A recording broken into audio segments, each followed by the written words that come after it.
like to call to order the regular meeting for July 10th. Please stand for Pledge of Allegiance. I pledge allegiance to the flag of the United States of America and to the republic for which it stands, one nation, under God, indivisible, with liberty and justice for all. Yep. Roll call, please. Allen? Here. Broughton? Here. Darnell? Here. DePalma? Here. Cordella? Here. Marshall? Here. Thurman? Here. Okay, at this time, we need to approve our agenda, and I believe we would like to move the policy amendments, item B, from the consent agenda down to new business. So that will be item I.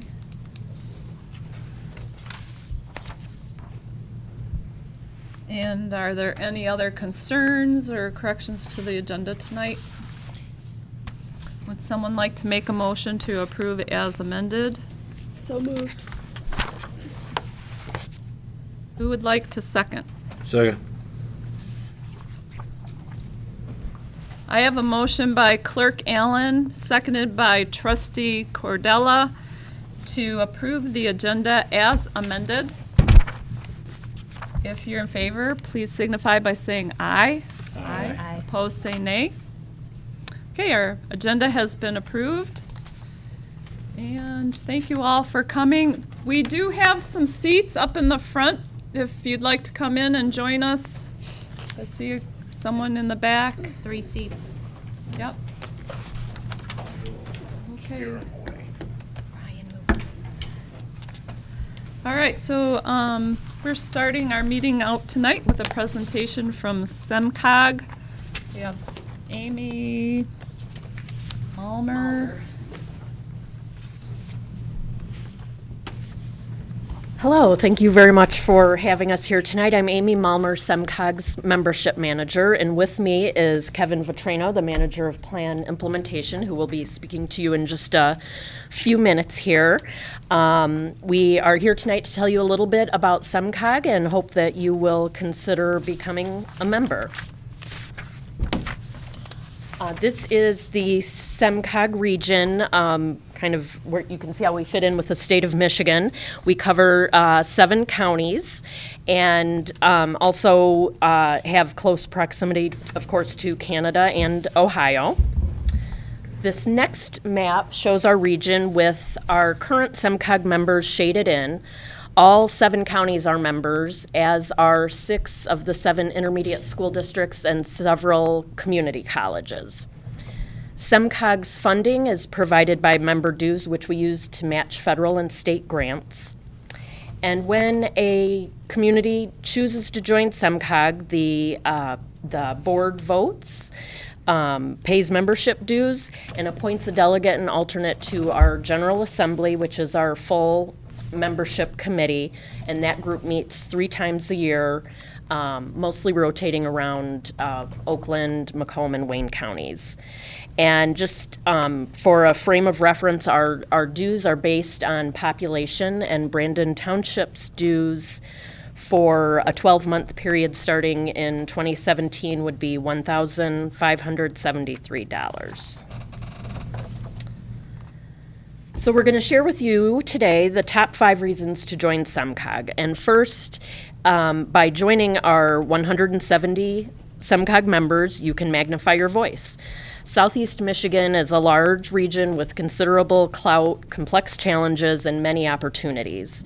SEMCOG members work together on behalf of the 4.7 million people who live in the region to improve water quality, make the transportation system safer and more efficient, revitalize communities, and spur economic development.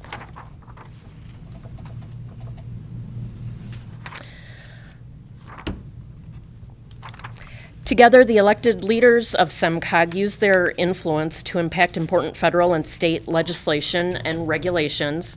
For example, we opposed expanding the definition of wetlands at the federal level.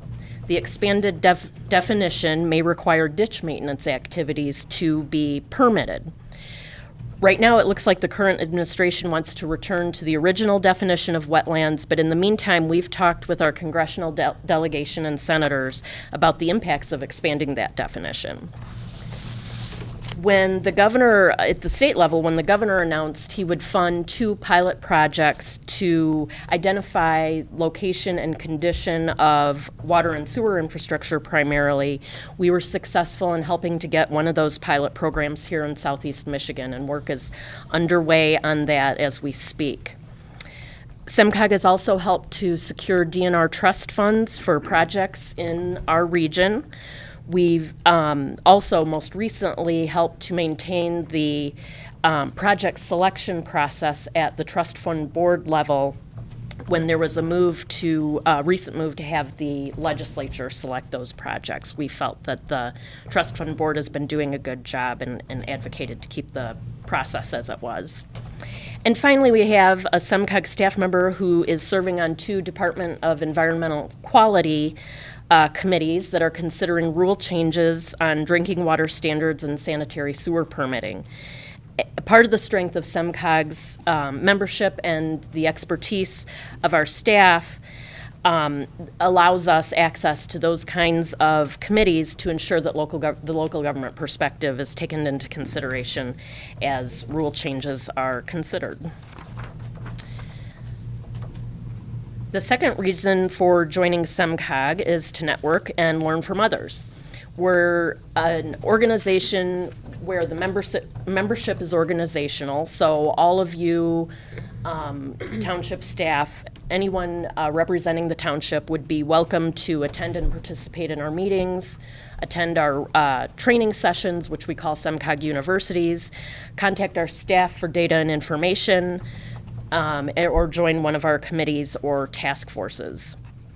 And this is just an example of some of the training we have scheduled for this summer. Our summer schedule is a little lighter than the rest of the year. On average, we have about 1 training opportunity per month on a variety of topics.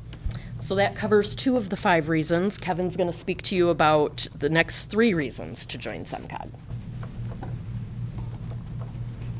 Thank you, Amy. I'm bigger, or my back's too big. I gotta block the view. Thanks. One of the major responsibilities that SEMCOG has is the development of regional plans. The implementation of these plans, they provide direction for the region, and they analyze the past and current trends to develop policies that can be implemented at the local level. Over the past few years, we've completed plans on traffic safety, access to core services, bicycle and pedestrian safety, economic development, and green infrastructure. We are currently updating our water resources plan. The development of this plan is guided by a 60-person task force chaired by Orion Township Supervisor Chris Barnett. The plan takes a broad look at water issues such as water infrastructure, including drinking water, sanitary sewer, and stormwater, as well as invasive species and natural habitat, as well as issues related to the blue economy. SEMCOG guides our members in developing the region's transportation plan. This plan prioritizes spending on the region's roads, transit, and walking and biking trails to the tune of $1 billion a year. These transportation projects are critical to preserving jobs and improving the delivery of services, goods, and freight in the region. We work closely with the Oakland County Road Commission to collect, share, and analyze traffic data on counts, pavement condition, and crashes, all of which help prioritize projects within the county and larger SEMCOG region.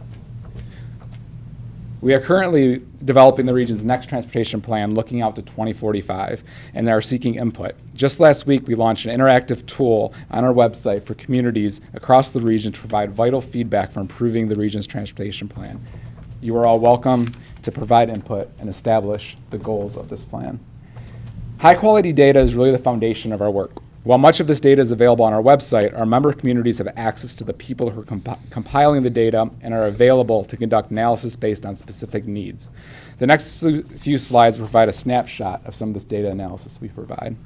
Our newest resource is our Park Finder. As you can see, it includes over 2,600 of the region's parks and is searchable by several filters, including by location, park size, and type, as well as amenities such as water recreation, sports and games, trails, and fitness.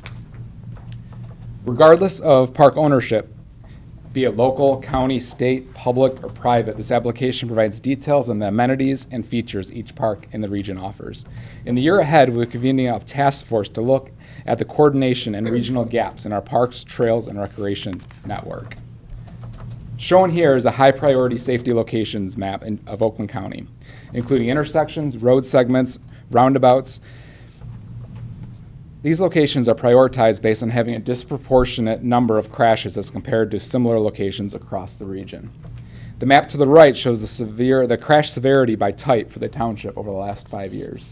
It's a little blurry.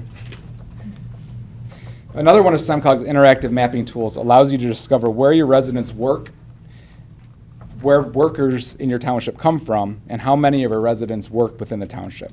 To illustrate how interrelated Brandon Township is to the region, this map shows where in the region residents commute to. Over 6,200 residents commute to other parts of the region and state each day, with the largest commuting destinations being Auburn Hills, Independence Township, Pontiac, and Troy. An additional 1,000 live and work within the township. The final reason to join SEMCOG is for the technical expertise available from our staff. To assist local efforts, SEMCOG analyzes and shares crash data in usable and easy-to-understand formats with communities. Additionally, SEMCOG assists communities in conducting road safety audits to reduce traffic crashes. Shown here is a recent example of a safety audit we did with one of our communities, highlighting different intersections and different crossings within the roadways, and develop strategies and best practices in moving forward with that intersection. SEMCOG also has a variety of tools to assist your community in planning for bicycle and pedestrian efforts. Our staff can provide guidance and circulation plans, safe routes to school, crash analysis, and other important issues that promote bicycle and pedestrian travel. We are currently engaging our members in a Walk, Bike, Drive Safe education campaign, emphasizing the safety tips for walking, biking, and driving, as well as discussing relevant safety laws, infrastructure, and signage. One of our major priorities is to enhance connectivity and fill gaps in the regional trail system, especially in places where we can increase access to parks, downtowns, and other locally and regionally significant destinations. The development of the Iron Bell Trail is one of these regionally significant projects.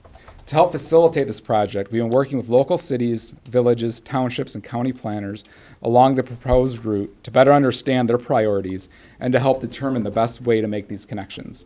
So while this will ultimately be a regional and a statewide trail, it's important that it serves the places it passes through and reflects what the local communities want to see. SEMCOG also administers the Transportation Alternatives Program, which is a major funding source for enhancing connectivity in the region. Pictured here is our 4 projects in Oakland County funded through the TAP program. The top 2 are recently completed projects, while the bottom 2 are projects that were funded this year to be implemented in fiscal year 2018. Projects such as these make vital connections to regional greenways, trails, and contribute to the vital downtowns and provide safety opportunities to both encourage and enhance the ability of residents to travel by foot or by bike. Finally, we provide parks, recreation, open space planning assistance by offering a variety of resources to assist the community's planning efforts, including guidance on grant applications and strategies that enhance the region's parks and recreation system. That concludes the presentation. I thank you for your time, and Amy or I will take any questions you guys have. Does anyone have any questions? I have one. Would it be possible to get a copy of the crash data for the Brandon Township? Because it was, like you said, it's kind of blurry. And Yeah. It was This up there awfully presentation's quick. yours, but yeah. Okay, yeah, I'd like to see that. Thank you. For certain. What year did you guys establish? How long you been around for? We will be celebrating. 1968. I was going to answer it. We're Okay. celebrating our 50th anniversary next year. And, I make you guys do the math, I'm saying. So the Park Finder, who is able to, so you showed us this Park Finder. Is anybody able to go to your website and see the crash data in the Park Finder, or do you have to be a member for residents? Both of those you can find regardless of membership. Okay. Getting input into them is where the membership kind of pays into Okay. it. And how do you get your data analysis of where people live and work and travel, and the roads Yep. stuff? Several sources. One being the census, Okay. reported out of that. We do a household survey as well that kind of looks at commuting patterns within the region, as well as working with our county as well as locals and getting their feedback. And does the road commission take into your consideration when you're talking about the traffic studies and stuff like that? I mean, do they listen to you guys well if you're saying, if we said, hey, this road's too fast and you guys did a study and talk to the Yes. road commission? Do we they have a- listen to you quite often, or We have do a they good not? relationship. Okay. It depends. If they own the road, it's tough. We can talk about using examples from other places in the region and state. That's kind of the leverage that we might be able to bring, is using examples that may fit what you guys are looking for, and then kind of say, MDOT. And now that speed limits have been able to be set by townships on gravel roads, have you guys done help with setting those speed limits Not and that I stuff? know, not that I'm aware of. It doesn't sound familiar. Okay. That's it, thank you. Thank you. I have a question. Yeah, please. The TAP funds, where do those come from? They are federal funds. Federal They come out funds? of federal highway. MDOT receives $16 million a year to spend anywhere throughout the state. SEMCOG receives $5 million each year that can just be spent within our 7-county region. But they are federal funds that pass through MDOT and then down to us. And then how do you make your decisions on what projects to fund? We've got a regional clearinghouse review committee, which is made up of elected officials from throughout the region that has final decision-making. I wish I would have brought it, but we do have a one-page overview that kind of explains kind of the ranking process of projects. But we really want to see regional connectivity. We want them to show places that provide access to our parks, to our downtowns, or address a safety need. So it's basically, we've got the criteria of what federal government sets, and then what do we want to implement locally. Thank you. Thank you. All right. Thank you very much for coming. And then I'll just follow up with you, Amy, probably later this week. Okay.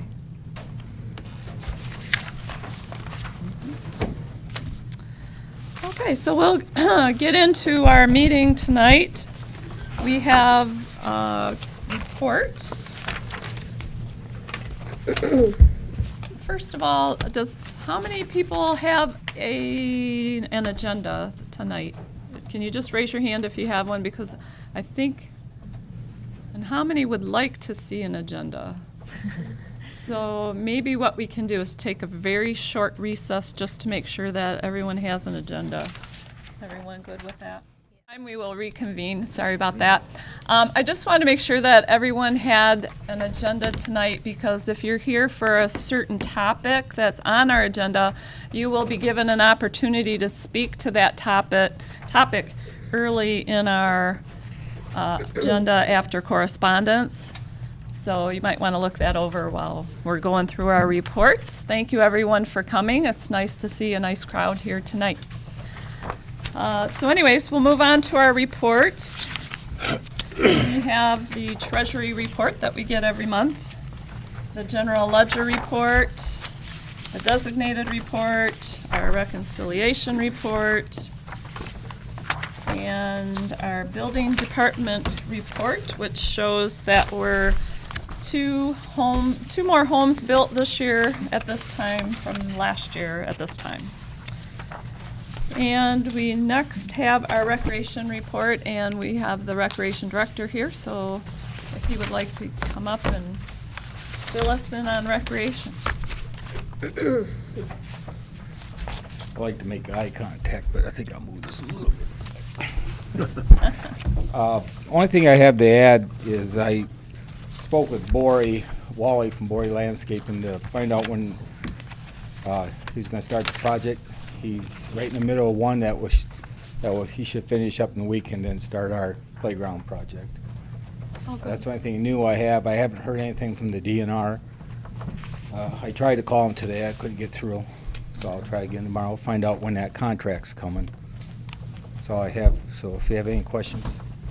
Any questions, anyone, for recreation? All right, thank you. You're welcome. I'm guessing these are amendments because of the, Addition error on there. Or, yeah, the math was wrong on the first one. I'm guessing that's why there was, okay.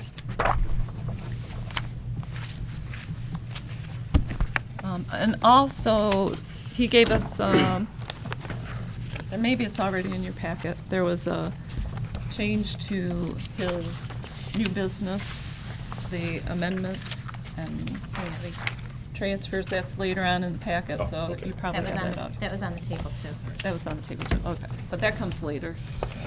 Okay, If we have questions on one of the reports, can we ask them or no? if they're here. Yeah, it was on the ones you already went through real quick, no. I was just gonna Oh. ask Candy what was decided on, which of the general ledger and stuff was that decided on? Are these the No. ones? Okay, so this Three was. people responded with three different, Oh, And I lovely. forgot all Reports, about it. I and- remembered it today. I went, oh. three people didn't respond at all, so I figured it's not earth-shaking, but Yeah. Okay, I I just just- want to get something out there. Cause Plus this we wasn't, discussed a new one in addition to the Yeah. choices. okay, well, cause I just wasn't too thrilled with what was given, so I was like, oh, is this what it's always gonna be? But, No, okay, that was just my question. I just wanted to get the conversation going to come up with a solution that everybody's happy with. Okay, that's just what I wanted to check, if that was Good luck with finalized that. or not. Okay, the majority of people will be happy. Okay, thank you. You're welcome. We have a quarterly report from the fire department, and the fire chief was unable to make it tonight. I have a couple of questions. Is there any representative from the fire department here? No? I don't believe Okay. so. All right. I'll just call the chief and ask. Okay, sounds good. We have a Edna Burton Senior Center report and a CDBG report. And that brings us to trustee reports. I have a question on the senior center. Somebody asked me, apparently there's a sewing group that does sewing projects for charity that they're now told they can't take donations of fabric. No, No? Oh, okay, all right. That's not it's a true? miscommunication. Okay, all right. All right, just wanted to ask. Thank you. Nope. And any other questions on any of the reports? All right, that brings us to trustees' reports. And Scott, would you like to start us off? I have nothing tonight, Kathy. Okay. Dana? Sure. I wanted to thank everyone who put on the fireworks. I took, my family and I went, and it was a great show. Hopefully many people got to go see it. Then I also wanted to thank Fred and all of the sponsors for movie night. Took my kids to go to movie night. Had a good time there. And then the retirement oversight committee that I sit on still hasn't met. I'm still kind of in waiting for the state. And that's it for me tonight. Thank you. Okay, thanks. Bob? I have nothing. Thank you. Okay. Chris? I have nothing either, but I thought that, once again, Fred, great job in putting on those two shows, and so, cheers to you. Okay, thanks. Treasurer's report. July 1st started the summer tax season. We've already taken in almost $300,000. So it's been busy. They're due by September 14th. Remember that we do take partial payments. You can pay any amount you want at any time. It's not like a car payment with a certain amount on a certain day. If you don't pay the whole thing by the 14th, the penalty is only on the unpaid portion. So keep that in mind too before you put it on your charge card. If you did not receive a tax statement and you don't have an escrow account, contact our office and we will send you a tax statement so that you have one. And if you have any questions on your tax bill, call us. We'll answer the questions the best we can. All right, thank you, Terry. Clerk? I want to thank everybody for coming tonight, and I hope you all had a safe and happy 4th of July. I'd like to introduce Belinda Fenton, our recording secretary for July meeting. Belinda moved 5 years ago to Tennessee and comes back every July to keep her certification for being a secretary, a recording secretary. Thanks The for having me. Pardon me? Thanks for having me. You're welcome. The Seymour Lake parking lot has a few issues that have been addressed again, so we should be totally done with that project. It does look nice and people are using it. Our senior center restroom renovations are completely done now, and we've been reimbursed by the county, so that project is over. Yeah. We started on that in February of 2015. So it's nice to have that project done, and that looks really nice. I've had one meeting so far to start the kitchen renovation, and I got really good news that Groveland Township is going to be sending their CDBG funds to our senior center as well, so we can get the kitchen totally done and revamped and all new appliances, so it's exciting. On behalf of the senior center, I'd like to make an announcement that the coordinator and I had a meeting, and somehow, some way, the word got out that no donations are going to be accepted at the senior center, which is not true. I just ask that people don't donate household full of furniture and clothing and household items that aren't usable in any way. So, but absolutely keep donations coming for the sewing club. They do great work for our veterans, and any other crafts and stuff. We're just asking that nothing comes to the center that shouldn't be in home. I had the privilege and honor to attend Tyler Solo's Eagle Scout Cemetery at Big Fish Lake on June 19th. In Kathy's ceremony. Yeah, you didn't want to. Oh. You said cemetery. Oh, it's a C word. Sorry. Ceremony. The Welcome to Brandon Township signs at the north and south end of the township on M15 were Tyler's idea. We appreciate the time and effort by Tyler and hope the signs last for several years. Our recreation director and staff did a great job planning the Art in the Park annual event at the Brandon Township Community Park on June 24th. The entire day was filled with family fun activities, including a car show, classic car show, petting zoo, inflatables, concession vendors, and local crafters.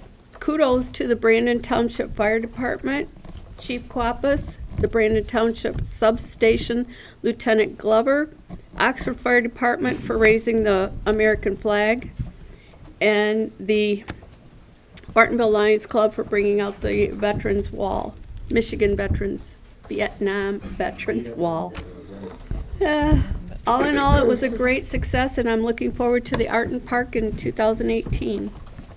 On behalf of the Brandon Groveland Youth Assistance, I would like to thank Fred for partnering with BGYA to register the cars at the Classic Car Show and splitting the proceeds to help with skill-building projects for qualified area youth. I also got to attend the Fit Body Boot Camp, which is a new business right here at the end of M15 and Mill Street. Sorry. The owner, Brian Kellicay, and his staff are very professional and happy to bring their third location to our area. The Oakland County Clerks Association meeting was attended today by Deputy Karen MacArthur and myself, and the topic was the new discussion of our election equipment, which we will be receiving sometime in August. I'm almost done. Yeah. The Oakland County Community and Health Improvement, which is CAC, Citizens Advisory Committee, will be holding a public hearing on Wednesday, July 19th at 9:30 a.m. in Pontiac, and everyone is welcome. And lastly, I'd like to thank Fire Chief Quappas and all of the Brandon Township full-time and paid firefighters for their professional cooperation in the tragic house fire on June 28th in Oxford. Actually, Orion Township. It takes special people to want to work in dangerous jobs, and I truly appreciate their dedication. That's it. Thank you. For the supervisor's report this evening, I also wanted to thank the Friends of Amos and everyone who contributed to the fireworks event on June 23rd. It was a great show. I also wanted to thank the Lions for bringing the Michigan Vietnam Veteran Memorial Wall to the Art in the Park and Movie Night Car Show event on June 24th.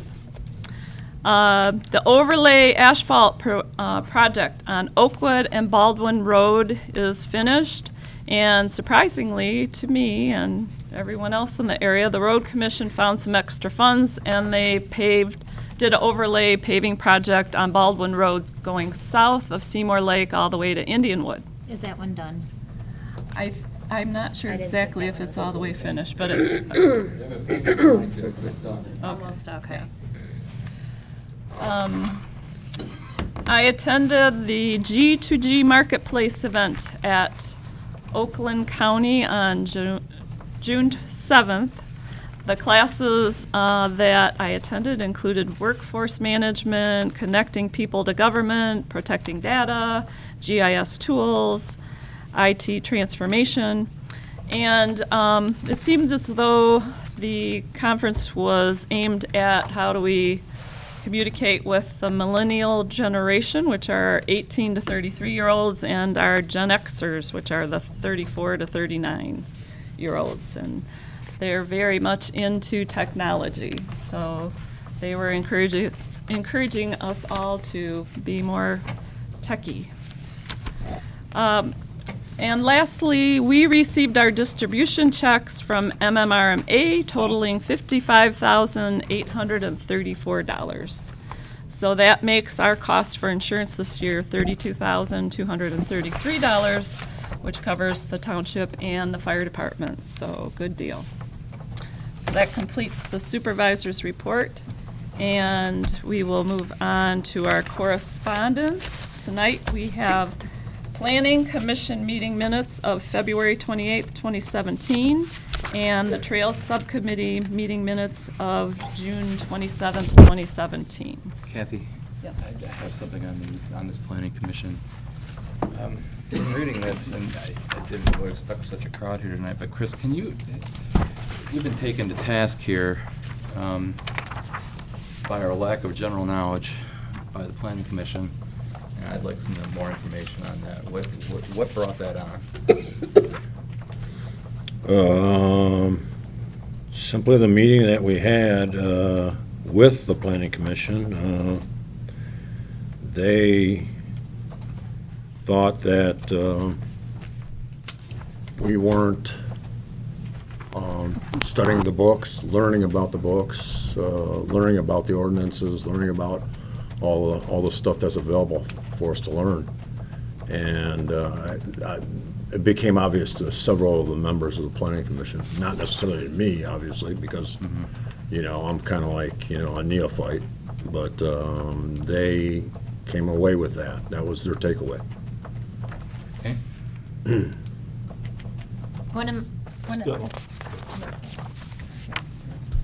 I was just gonna say, one of my concerns about that is if you've had a meeting, like each meeting I say, like, that the Retirement Oversight Committee didn't meet, or if we did meet, what we met about. So I think that's, as a trustee, that's where I feel, even though we have our minutes in here, I feel you should let us know what's happened at the meetings and stuff, if there's anything in general. That was one of my issues that I've had with when, because you sat here and you said there's nothing tonight, but you have had a meeting and you haven't reported that to us or anything about the meeting, if there's anything major that we need Okay. to know. I can do that in the future. Yeah. That's where I feel that's good to do for the Yeah. board. And my question wasn't directed at you, Chris. My question was more, Ms. Ferrara, she's displeased with the recent proceedings in the township meetings, and yet there's no explanation of it. Right. I was concerned about that, too. Yeah, Scott, I'm glad you brought that up, because I wrote notes on that as well. And I found particularly grating on my nerves when she said we're unprepared, a lack of general knowledge, and allow us to make proper decisions. Now, obviously, what decisions we make, she doesn't think are proper, but obviously proper is subjective. So, yeah, that Yeah, I that just took grated on that my nerves a to, bit. we don't rubber stamp all the ordinances Right. they want to push through, so I had a problem with that statement. Would the board like to ask the planning commission for more clarification Yes. on that? That'd be good. Okay. That's where I thought maybe that things weren't being reported between the two boards as well, but that's why I just brought that up, because I know that's part of our job is to report what's been done, but we do get those minutes, so I'm not sure what else needs to be done, but we're not there to see the whole meeting.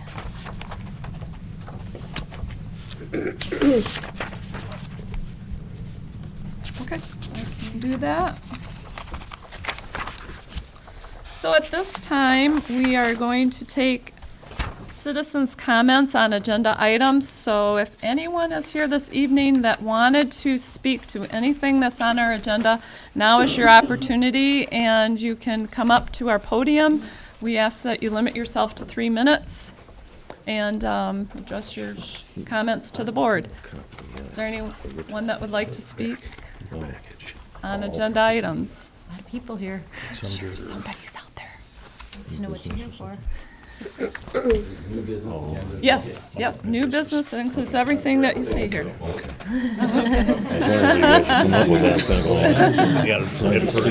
couldn't find that. I didn't read that, yeah. Yep, up to the podium. It was under new business, I'm sorry, what, building? We're gonna have them state their name. Yes, Keep his gun in the holster. if you could just state your name. Hi, Mark Dickens, 600 Rolling Acres Drive. I live on the backside of Huff Lake. My wife and I apologize, I'm fighting a cold, so bear with me for a second. But my wife and I moved here, I'm going to say 12 years ago. And when I was searching for a piece of property and a place to live, I wanted to live on a lake and I wanted to have 5 acres because I like to enjoy a lot of activities, including shooting, hunting, fishing, and lakeland. So my realtor told me I was crazy to move to Brandon, to be honest. She said, you're going to pay higher taxes than anywhere in Oakland County. She said, move to Rochester. I'm like, but I want 5 acres. I want the ability to do things and enjoy my outdoors. So you can imagine where I'm going with this. As I get this letter in the mail about the Planning Commission wanting to change to add Huff Lake, that I cannot discharge a firearm 450 feet from the water's edge. Basically, my 5 acres can no longer can I shoot a gun on my property, as well as occasionally I'm not an avid duck hunter anymore, but I do still duck hunt, and I still like the opportunity to duck hunt. And I think this is a situation where a couple things have happened. I understand that there was a petition that was signed by several of my neighbors, maybe even potentially my wife, because of misunderstanding of what the petition really said, and was somewhat misled based on some activities of some hunters that might not have been within the guidelines. There was no discussion of what the distances were going to be and what the effects were going to be when that was done. And two of the people that I spoke with would like to have their name removed from signing that now that they've seen it, as well as I think Dan Rollins, I doubt he's on it. He owns the entire back half of the lake and duck hunts on that lake, and he's usually out of town. So unfortunately, I don't see him here now. So, Sir, are the 2 people that would like to remove their names here? they are unfortunately, my wife, if she did sign it. What would your last name? She did. I'll let sign her it. speak that on her own, and I didn't. She did there's- sign it, too. Greg can look at her and tell I did not hurt her or did not force her. Anyhow, I want to say too, all my neighbors are good people, and I know the lady that started this petition, and I understand, and she's a good person. Different priority. She came to this area. She's a realtor. It was an investment property. Different. I came here to live. This is where I want to be, and I know their house has been up for sale for several years now, and on and off the market because of things like this. This is the area and this is the kind of activities that I want to be a part of, and I think this area, this is why people come to Brandon and pay that higher taxes. So, I'm obviously against adding Huff Lake to the ordinance, and I'm certain that it's within my rights as a property owner to state that, and I'm willing to go as far as I have to go as far as seeking legal, I've already reached out to the NRA to make sure that I'm within my legal guidance. So that's my 3 minutes. Thanks. All right, thank you. Would anyone else like to speak this evening? I'll go next. Hello, my name's Dale Kramer. I again want to speak about for starters, the Huff Lake ordinance. I'm not in favor of it, just like the gentleman before. There was only one hunter out there this last year, because I have a house on Huff Lake, and that I could remember being out there. And he was given permission by the 2 on Huff Lake Court. I went over and talked to him, and I let him also be within 450 feet of my property, my house. There was no rounds anywhere near the house. I didn't hear of any incidents, any shooting problems. The only incident we had, well, I went over and talked to him. I let him load and unload a couple of times off my property. And he was only there for about a week. And, you know, I think it's a necessity occasionally to clean the geese out. You were, the last 2 meetings you had trouble with Bald Eagle and Lake Louise. They have excess geese population. And to control them occasionally, it doesn't hurt to bring in a hunter and legally do it under the DNR guidelines. DNR has, everybody here in Michigan knows about hunting and fishing, and this is just part of our outdoor life. And DNR have great rules. They're pretty rigid. They came out and checked out this hunter, and the only conflict I heard is that there was a hunter harassment problem, somebody harassing the hunter. He was only there a week. You know, I don't understand. Right after that, this started the whole incident about signing everybody up to get control of the lake. I think what's going to happen here is you're going to end up with the geese population out of control. And not only that, Huff Lake has a lot bigger lots. There's plenty of room for shooting. Anybody that goes out to the skeet range knows you don't need much of a window to take the game down. And there's plenty of room on that lake. Again, I would hope you would turn it down. Thank you. Thank you. Anyone else like to make a comment on agenda items? His name was Mark something. You two are neighbors. Mark something. Oh, yes. I don't know what those guys said, and I am a Say your resident name. of Huff Lake, and I don't know these people even live on my property, because they're as big as they say they are.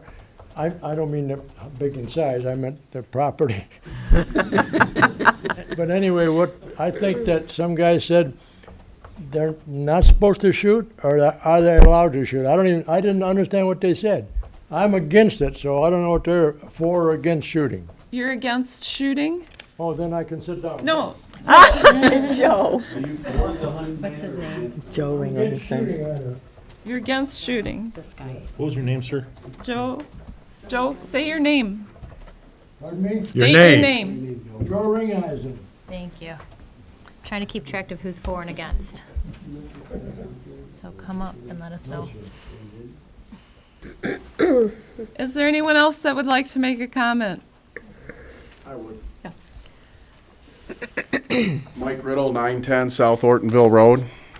A couple comments. One on the Huff Lake and being allowed to discharge a weapon or hunt legally under the DNR regulations. I think that it should stay in place, and it's a DNR issue. It's migratory birds, and I think that that's something that the state spends a lot of time, money, and effort on, and that they would be better off to be the ones that regulate it. That's what I'd have to say about that. I have a question, though, that I can't really exactly talk about, but I received a phone call about an ordinance. I believe it's 46-6. I haven't seen it, but it's going to be discussed. I don't have that to read it, but it sounds like it might have something to do with property that I'm involved with on Lake Louise. I can't talk much about it because I haven't seen the ordinance, and you're going to talk about it. Are we going to be allowed to talk after? Are there comments after you talk about it? Yeah, the next set of comments are at the end of the meeting after we've already discussed it and taken votes. So if you want to discuss it, it'd have to be now, if you want us to hear it What is it that you're before. voting on? I haven't read anything, and we've I think that's the got. hunting, isn't that the No, hunting? no, it's the transient. The transient. Definition of Oh, transient. definition of I'm trying- transient.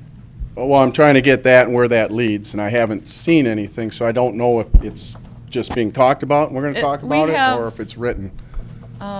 It's the first reading. It's a first reading, so it'll come back at another date. So if you make a comment at the end of the meeting, Yep. that will be fine too. We won't be making a decision on it if it's a first reading. Okay, that's what I was wondering. Thank you. You're welcome. Yeah, that's what I'm trying to. That's what, It'll come up at don't worry, we have in the questions meeting. too, 'cause I know it's a definition, whatever. I think it's just defining the word transient. Right, but no one knows you define the word, but where is that word used in our ordinances? So which we'll ordinances discuss are it. you changing? Because I have those questions too, and I And couldn't ask we'll them get ahead to of that when we discuss it in the Okay. meeting. Would All it right, be- is there would it any- be permissible to hand them a copy of?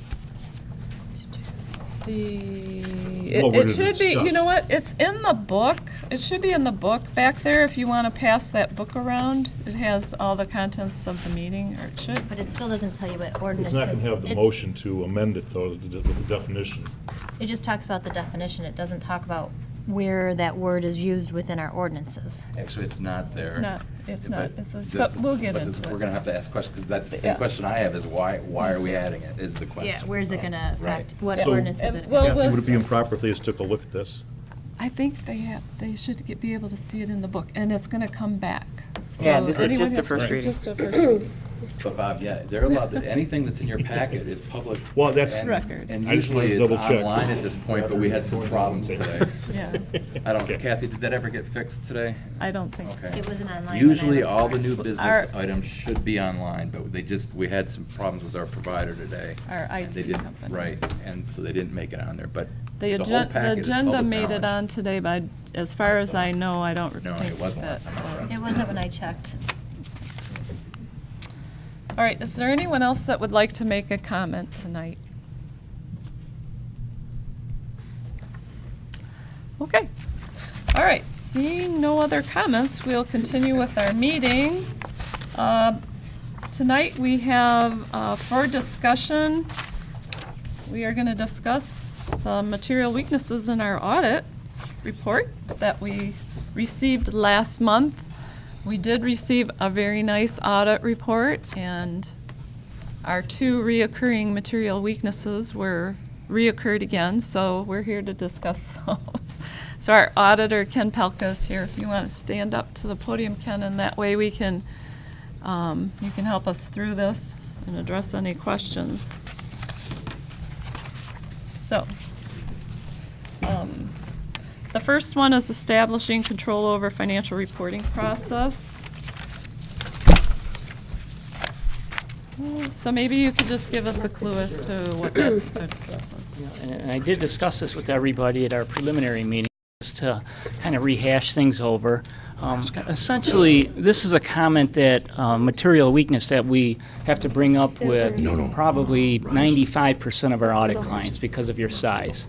And it comes down to having somebody with the expertise on your staff as an employee or a contractor that would be on Brandon Townships, would have the expertise to review these financial statements, have the ability to write the financial statements, and you don't have anybody with that expertise, as part of your staff or that you hire out as a subcontractor.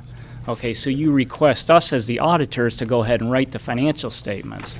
Now, the thing we have to be careful about is that the board understands, even though we're writing these financial statements, they are your numbers. They're coming from your accounting department, and we're putting those numbers together in the financial statement format that you have.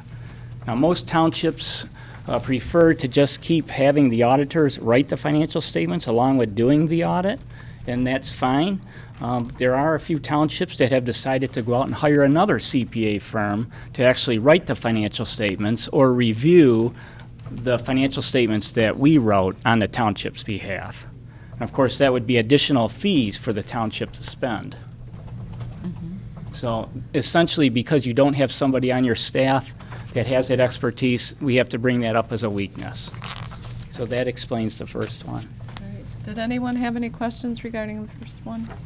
Have we looked into having cost of having somebody else help us do the internal work, like we talked about? Are you talking about helping our bookkeeper or doing the financial reports? Helping our bookkeeper, but even by helping our bookkeeper, it still doesn't change that opinion, correct? Correct. They would still have to have the expertise to write the it, financial right. statements. Okay. I just want to make sure that's what I thought it was. I just want to make sure that we're aware if because Right. we had talked about having somebody We else help with did, that. and actually Ken gave us a recommendation of another firm, but it would cost us an extra $4,000. And it's not going to change our audit, so. won't change. Okay. And because I I'm going to add to that just because I know we've had people in the audience that have questioned that problem in the past. When it comes up again, I also asked Ken, percentage-wise, as far as our size of township, and he said roughly 90% don't have that ability. So it's not like we're extraordinary here. It's a Right. normal course of business Yeah. for the township our You size. just said 95. I have a question, but I might as well wait, because it has to do, it ties in with the suggested language from the township attorney about indemnification. Yes, that's So- when we do the Right, audit so- contract. Right, so I guess when Ken's done, if we could, I have a question about that. Well, we can discuss that when we do the contract, because that's in the contract. Yeah. Right. But That it has has nothing to do with this. It does, actually. Okay, well Because, then, because my concern is, just because we're having language that indemnifies us from any fiscal responsibilities, or the auditor's already identified shortcomings in our system. That doesn't indemnify us from the responsibility. So no matter what language we're putting in there at the attorney's suggestion, we're still gonna be left holding the bag in spite of whatever language we put in the contract with these shortfalls. Am I making any sense at all? well, the indemnification clause covers the whole contract, not just those two. But you're saying in regard to those two. Right, in regard to these deficiencies.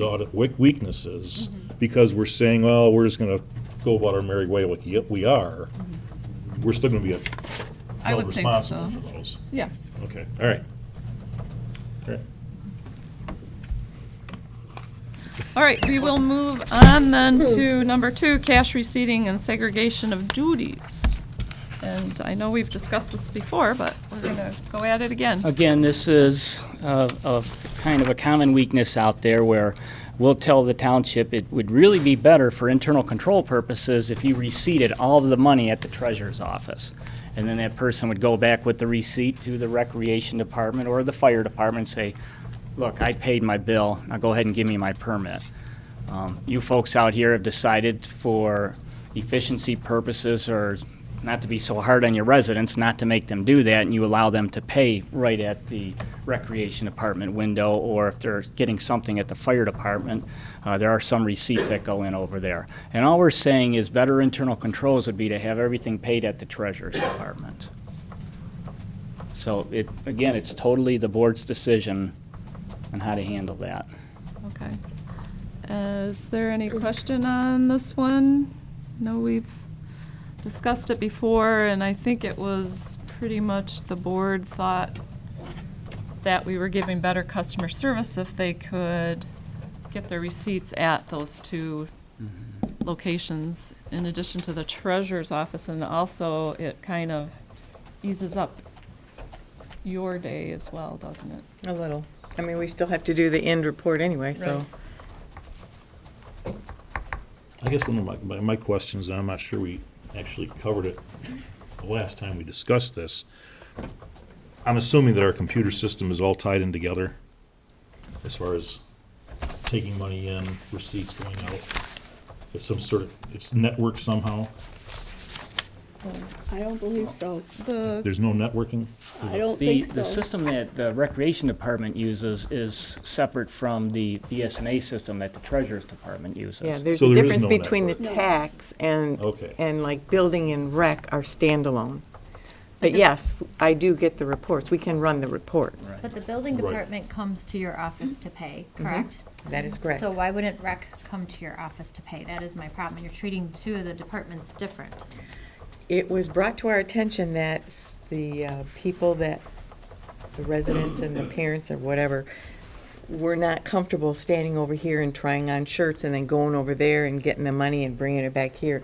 It was not my decision. See, It doesn't matter to me one way or the other. I just don't want people kicked off. Especially during tax season when we've got a line for taxes, then you've got Billy over here that wants a new shirt, and she's got 3 or 4 other little kids roaming around and up and down here to cause more wait time where they have their, and they bring it to us at the end of each day. I And understand. it balances. I understand that. I just feel if you're here and you're paying, you should be going there. I mean, there's places where you have to go up and down stairs, different buildings, different levels. And that would not take care of that weakness, because you still have the fire department and you still have the senior center. So that weakness But would they're- still be there. Those are a small percentage of the receipts they're taking. Correct, and they're in different buildings, so I could say, I understand that. I just feel like here, I've said it all along since I've been on the board, that why is building different than rec? They're in the same building, they should go to you. Well, And I'll tell that's you what. what I've said all Talk along. to- talk to the rec. I have children, I've signed up for rec, and I'd have no problem walking over there, even with my children, and saying, here, sit down. I mean, they need to learn how to sit down and behave for a few minutes and pay my bill and then come back. And Talk to the I rec agree with you, Dana. Why, if you put it for a motion on in the next meeting, I'll support it. And if they're not using BSNA, which is, They are. They are. They are. It's thought a you said they weren't. standalone. It's a standalone, same as so as then you're the double building. doing work, because then you have to go put it in again. So they're putting it in No. and then you have to go put it in? No. They're putting it in, they're bringing me 2 copies of the report. They keep one, I keep one. They say, here's my report, it's got $50, here's my $50. I say, yep, there's $50 there, here you go, and I take mine. I just feel like there's more to have lost there, because if they don't put it in, then they don't.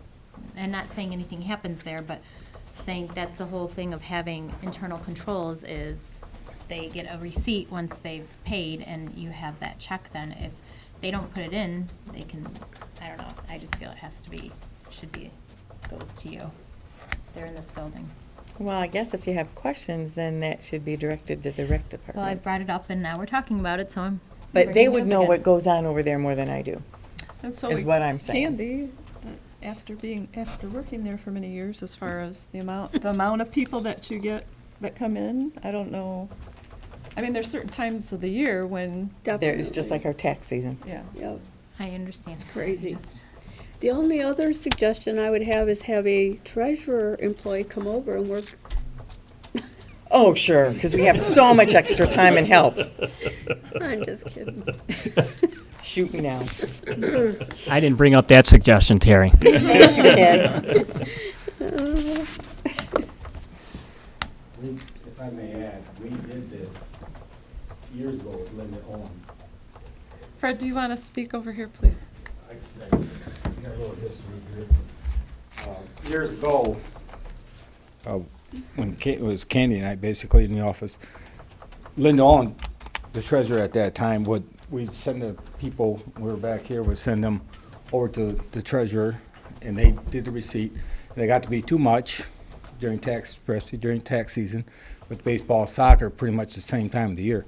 So we reverted back to us receipting, and then where we're at today. So we tried it once, and they got rid of it, and things are working fine. We don't got no complaints from the customers. They like the idea. We could have a customer at that window for 15 minutes sometimes. Yep.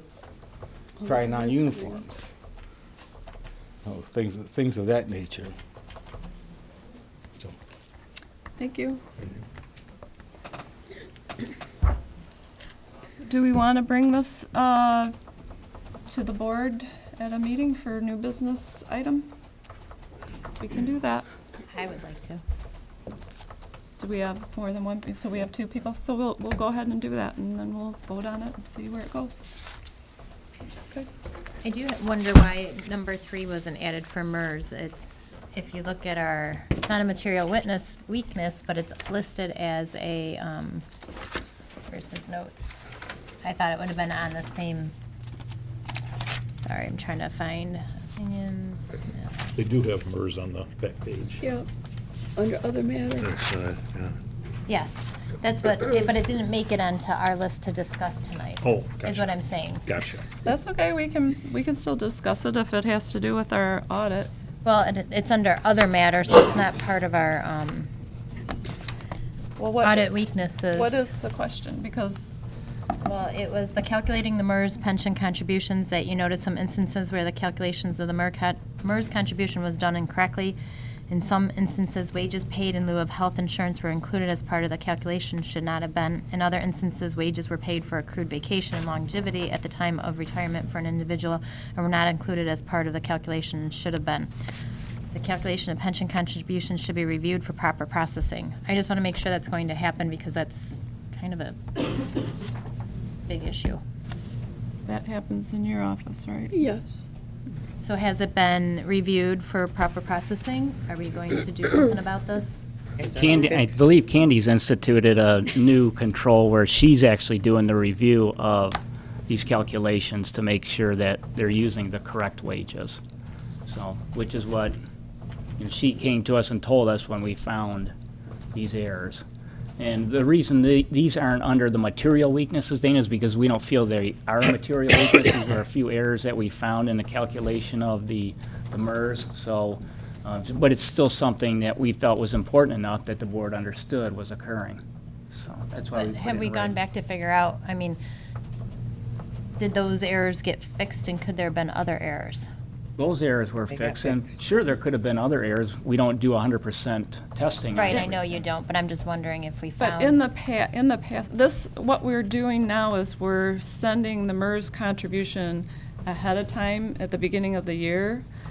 And in the past, MERS was telling us what we owed and we just paid it. So this is kind of a new thing that we're doing and sending it to them at the beginning of the year. So we have to calculate ahead of time what the amount is. And Deduct it from what we sent them. yeah. So, and then at the end of the year, we settle up with MERS because they will do the calculations and then we have what we sent them, they've got their calculations and we settle it all up at the end of the year. Right? Yes. Okay. Okay. I just want to make sure it's being followed up upon and make sure that it doesn't happen again. Yep. Thank you. Anything else in regard to the 2016 audit? Okay, thank you very much, Ken. Okay, thank you. Yes, thank you. We're going to move on to our second item of business, and this is a joint Facebook page. So when I went to the G2G Marketplace Conference, I attended a session called Creating a Social Media Strategy. And after sitting in the room with everybody else, it seemed like we were one of few townships or municipalities that did not have their own Facebook page. And Facebook seems to be very important to a lot of our residents, and especially the younger residents that are very techie. And so I thought, well, most of the information that we get is sent to the public via our cable, our OTV people, our cable. So I thought, well, maybe they would do a Facebook page for us since they're the ones collecting information, and they could host it, because I think part of the reason we didn't have or agree to go forward with the Facebook page in the past is we didn't have anyone that really had time to put toward one. And actually, when I came in, Mr. Norman asked me, he said, so when are we starting the Facebook page? Also, since the Ortonville TV station is something that we jointly do with the village, I thought maybe we could do like a joint Facebook page where we would put in happenings and events from both the township and the village. And that way the residents could just go to one spot and get all their information. So at this point, it's just a thought. And I just wanted some discussion from the board to see if they thought it was a good thought and if we should move forward with it. I know that the village manager was on board with it, but he has been let go. So I don't know if he had an opportunity to discuss it at all with the village council. So. What's the difference between our web page and a Facebook page? Well, so Facebook, There's going to be back and forth. well, no, so what Facebook does is it's more, it shows up on your news feed, it kind of reminds you, you don't have to go to the website. We use it, I'm the one that started the Parks and Recs Facebook page, and it's people who are on Facebook daily, then they get the updates. I'd love to see it, and I'd love to see it joint with Ortonville, because so much happens, like especially when Ortonville used to have the Friday night Beats and Eats, or, Yeah, Beats and Eats. BB&E. It'd just be great to be able to get that on, oh yeah, that's right, tonight's movie night, or tonight is Beats and Eats, or tonight's fireworks. That would show up on your news feed, or reminder, last chance to register your kids for soccer. It's just people who are going out to social media, like the Facebook and the Twitter. They don't go to websites that often, but if you need to link something to your website, like it's our meeting, our agendas are there, it shows up on your Facebook, boom, they hit the link, it takes you to our website, that takes you to our agenda. People don't have to remember to go out to the website, so you could have it linked to our website's page when you get the agendas put on, or the packets put on. It just really would help inform people more of what's going on. But it doesn't turn into a gripe session, like a lot of the Well, Twitter and. and that's, Curation and of that's it. depend on the curation of it, and that's where you have to have someone monitor it. So like, for the Facebook page, for the Parks and Recs, I get notices still, even though I'm not on the Parks and Rec subcommittee. Scott and I talked. Paying and- attention to it. and I'm on it now. He's too. on it now, and Kara and Holly, I think it's, one of them, or just your whole department has access to it, where you can, if someone's making something, you can contact them separately to deal with their gripe and take it off if you really feel Well, that for it's not instance, tonight, true. They canceled baseball because of the rain today. Correct. That popped up on the Facebook feed right away, versus if somebody isn't going to the website, or a website, there wouldn't be one for this, but you don't want to be constantly checking, hey, is there a change, is there a Gotcha. change, is there a change? Right. It just, it And so you flowed get through and your, let 'em know. you get your notification, so like, I got a little notification that it was canceled for You tonight. can have administrative controls, so if Correct. somebody types in something that's really inappropriate, it has to be approved by the administrator before it'll actually show up on the feed. That was my Yeah. fear. You can do, well, you can do two things. You can have control before things post, or you can allow things to post and then you Eliminate remove it. You can do either way. And I think for this, we should not allow. No, posting don't either. allow It's it. Correct. informational purposes only. I would like to go Well, one you- step further and say that we get on Twitter as well, because Twitter's seen, Facebook is going the way of MySpace. Eventually, it's just gonna, it's like old people are using Facebook now. Hey, Myself included. I know So- more people do Twitter than they do, or do Facebook than they do Twitter. Yeah, I agree, but Twitter, I think, has, the reason I like Twitter as well is for emergency contacts, emergency things going on. That's accessible to your phone through a Twitter app, more so probably than Facebook. I use my Twitter account on my phone a lot more often than I do my Facebook. Yeah, see, I wouldn't get, I'm the opposite. No.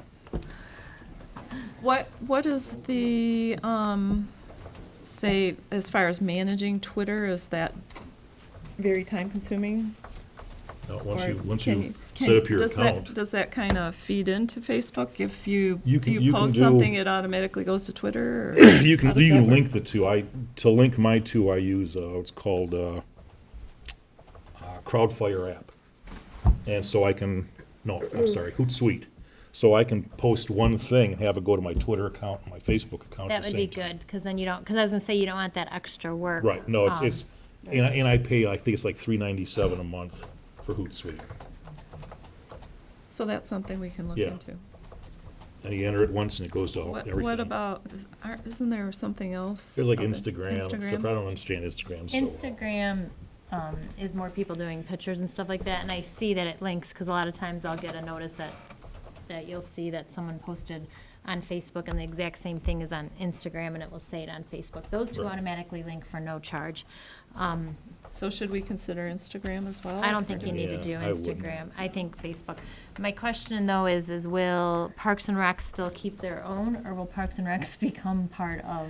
Well, and that's a good question, because what we can do is link Parks and Rec to Yeah, I think they should. the. They should keep their own, somehow. yeah. And it would just be easy matter of, whatever you put on something It that is, just has shoots to do over. with township, just, yeah. Yeah. Okay. So it's sounding like there's some interest to do this? Yes. And I Yes. don't know, Chris, yeah. I don't use Facebook. I don't like Facebook. I don't like the social sites. I got burned twice.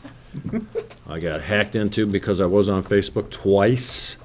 And so I'm not a Facebook fan, and that's the bottom line. But if you guys are in favor of it, hey, I'm not gonna get in the way. As long as it doesn't create any In more fact, I'm work. still getting burned. It's not pretty. Okay. Any other discussion on Facebook page? All right, so let's move on to item C, sewers. The Brandon Township Board, Groveland Township Board, and the Village of Ortonville Council were invited to a meeting on June 1st to learn about regional sewer concept and get feedback on a questionnaire from business owners. So the discussion concluded with suggestions to amend the questionnaire by providing a more substantial cost estimate and having the supervisors and manager meet to discuss next steps. But there was a lack of participation from the village, and I had a conversation this afternoon with the village president. The village has let go their village manager, and the village council at this point in time does not want to discuss sewers. So that kind of leaves us with, Kathy, you're talking about David Trent? yes, When did that happen? this past week. Oh, or really? Last week. Huh. Yep. Oh, that so- is news. Yeah, it's a surprise. Yeah. Anyways, so what I want to get out of this discussion is, what does the township board want to do? Do we want to proceed with the questionnaire and seeing if the businesses in the township are interested in a sewer district, or do we want to not proceed, I guess is the question. So that's what the discussion should be about. My discussion is not at this time. Let's let the dust settle and see what happens. Yeah. My thinking on it was, the lack of participation of village council, it's unclear. I think by their lack of participation, it's quite clear that they weren't interested. And then we had the joint meeting with township, to our north. Groveland? Groveland Township, thank you. They only had 8 businesses that would possibly be affected by it. So it's like all resting on us, and I'd say I agree with Terry, just sort of let it lie for now. Well, we would be able to do our own sewer Sure, project. right. And the village president let me know that the DDA is not of the same opinion as the village council, but it's the village council that would have to approve any Approve it. type of Right. bond or anything. Do you know if we did the groundwork, if the village council could become interested to offer that to their businesses? Okay, if we did the Groundwork groundwork of of the doing- Of questionnaire. the township? Of the questionnaire and finding out what the cost would be to each business and this and that, because I think that's where they just feel that they never got from the meetings that I've been to with the village, that they've never gotten a clear answer on what the actual cost would be per household or per business. And if you actually got that, would then maybe they be interested in it for their businesses? I understand that the residents said no, but this is talking about business, not So just now you're heaping a residents. whole lot more on Kathy to do. But- I But I But she's wouldn't, I wanting- wouldn't be able to answer that question because I wouldn't be able to speak for the village council on Right, I whether just they didn't would know want if it you, or I not. didn't know if with talking to the president, if he said, if you guys did go through with finding, this stuff, that then the village might be back up for it. That's what I was trying to find out, if the president spoke. That, we don't know. We Okay. don't know what they would, how Okay. they would receive it. That's at why I was this curious point. how they would So receive the it. question is, do we want to send the questionnaire or go out to the businesses and have them answer the questionnaire just to see if there is interest or not? I know that the school needs to do something with their, And they would have to septic do that system. regardless, By with or without us. 2019. They do, but I don't see what it hurts to find out if the businesses would want to do it or not. I'm not saying to put it on all the residents, but I'm saying if the businesses are interested, then if you wanted to make a business sewer district, I don't see what Well, here's one of the hurdles we'd have to overcome. If you want to give them a good idea of what the cost is, And they might not that answer that it. may cost us money to find out what that would be. But if we want to just give them a ballpark estimate, then that probably wouldn't cost money. See, We and I'm can not just sure, get that. as a business, if I was a business owner, if I would be able to give a true yes or no if I didn't know what the cost would be to my Correct. business. Yeah. That's It the could be problem. 5,000, And could be that's- 50,000. And that's how I think the sewers didn't make it in the village. That's just my own opinion, because there was never a exact cost. It was always just estimated, and they said, well, we can do a new septic for less than that. So I think unless you could get it's just like with the trails, I've said, until you can give me exact cost on maintenance, and until you could give me an exact cost on sewers, how can you really give an answer? I mean, would you go and buy a house that you don't know what the exact cost is going to be, or build a house if you don't know what the exact cost is going to be?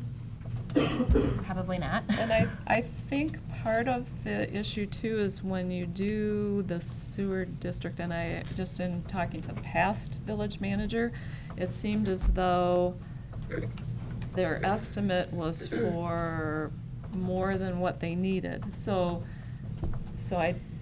I don't know if And- you can really, how precise you can pinpoint the cost. And your costs will Prior change to. depending on if people hook on or not, too. I think that could change your cost, so.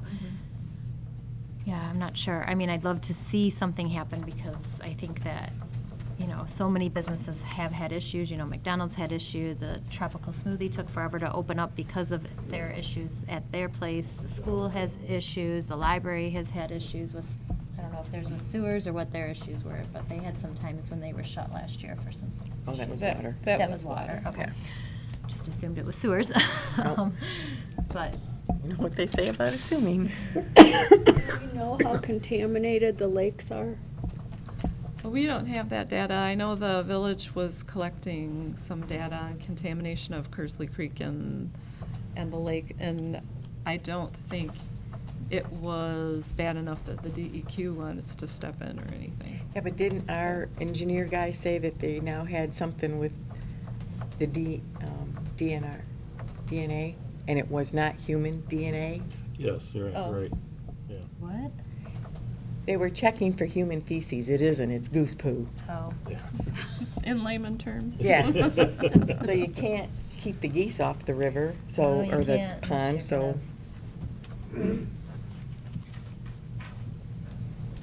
All right, so down this end, what are our thoughts? I think Bob's pretty much not for it, and then I don't know, Candy and Chris. Someday, somehow, we're gonna have to talk about sewers. Yeah, that's my general opinion too. I think it's eventually gotta happen, just a matter of when. If we wanna hold off for a while, but I think it's gonna, come back up again. I just see The longer it. it takes, the more money it So- costs. Yeah. in my So opinion. you would be in Longer. favor of just questioning the business owners to see what interest there is? Kathy, the I only mean- thing is, I agreed with what Bob DePalma said on that. We lose credibility if we don't present the business owners with Solid. realistic Mhm. numbers, instead of just throwing some ballparks out there. How can you give a response if you don't know what it's gonna cost? So maybe what I could do is just have a conversation with our engineers to find out what it would cost or what would be involved in getting a They better. need to know what the better REU number. cost is gonna be. They can't answer the questionnaire without knowing what that Right. number is. Yeah, is it gonna be $100 a month, or is it gonna be $12,000 a Right. month? Because the next thing too is you heard at the end of, during the presentation, David Trent mentioned that, they did all this work, they did all this, and now so many years have gone by, and now there's the maintenance cost on it, and they're looking at changing what they are doing because of the maintenance costs. I don't remember his exact words or what they're looking at doing. But, then you have that future cost too. That can the businesses sustain it? I don't want to see you put a business out of business because they can't afford the sewers though either. Right, David Trent made the example of a local business who just went through all the expense of upgrading their system to get their business in place. and use that as the reason for sewers, but he didn't come back and say, well, I didn't go back and tell her, now she's gonna have to pay for sewers all over again. Right. So, that, you know, it goes both ways when you Right. use an example like that.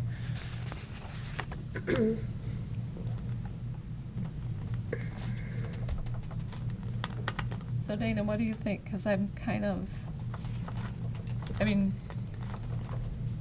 should I try to come up with some type of questionnaire, and if it runs into cost? Well, it's not just up to me. I mean, you have, Terry has said no. Well, I know. Bob has said no. But Chris has said yes, India and has Candace said says sometime. yes, and you, and I'll do it if, I mean, just Yeah, to I just feel- get feedback. I just feel if you're gonna do the questionnaire, you either have to provide them numbers or say, we don't have numbers. Can you truly answer this if we are not giving you numbers? And they already said no. Well, no, the businesses The didn't say business no. didn't, but you have to find out if, because you don't wanna find out that they say yes right now, and then the number's too high, and then you do all the work, and then none of them wanna do it because the cost is too high. Right. That's where you kinda need to get a cost first. So, Okay. maybe talk to HRC Okay. and then bring it back to us. Okay, that's what I was thinking. What do you think, Scott? At the very least, we have to have those numbers first. And then I'd like to be involved with the questionnaire to make sure it's not leading one way or another, you know. Yeah. The original questions I saw seemed to be a little bit leading. I just want it to be an open, you know, allow businesses to honestly answer their questions without feel like they're gonna be Being ramifications for it. persuaded. Yes. Mhm. Okay. Any other discussion on this? Nope. All right, that brings us to our consent agenda. On our consent agenda tonight, we have regular meeting minutes of June 5th, 2017, regular bills in the amount of $30,319.14, prepays in the amount of $316,564.72, township benefits from payroll account of $31,539.69, and trustees' timesheets in the amount of $1,455. Are there any questions or concerns on the consent agenda this evening? Would someone like to make a motion to approve the consent agenda as presented? So moved. Support. Was that, I'm sorry? Terry Darnell made the motion, and Clerk Allen seconded the motion to approve the consent agenda as presented. And if there's no discussion, we will go ahead and do a vote. Cordella? Yes. Marshall? Yes. Allen? Yes. Broughton? Yes. Darnell? Yes. DePalma? Yes. Thurman? Yes. The motion carries unanimously. And our consent agenda has been approved. We have one item of unfinished business. Oops. And that is the appointment to the Planning Commission. This is returning from our last meeting. Our last meeting went to 11:40 at night, and there was going to be a lot of discussion on this, so we decided to postpone it. But Paul Barber has recently resigned from the Planning Commission. He's in the middle of serving a 3-year term. And I would like to recommend that William DeWitt be appointed to the Planning Commission beginning 7/11/17 and ending December 31st, 2017. So this is just for a 6-month period. I don't think Bill is going to want to continue, so that would give me 6 months to run an ad, get more applications. I did receive another application, but it wasn't from a property owner. So that kind of rules that one out. So why would we, I mean, I know it gives you 6 months to find somebody, but if there was somebody else qualified, why wouldn't you want to just get them on board? Well, Well, this is finishing a term. Right. And then how many terms are open come December 31st or January 1st of 18? I don't have that information. Had you asked me earlier, I could have got it. Yes, But, I'm sorry, but I it's picked up my probably packet. probably two or three of them. I picked up my packet late last night being out of town and today probably- catching up probably and two or work was three. too busy. Okay. Okay.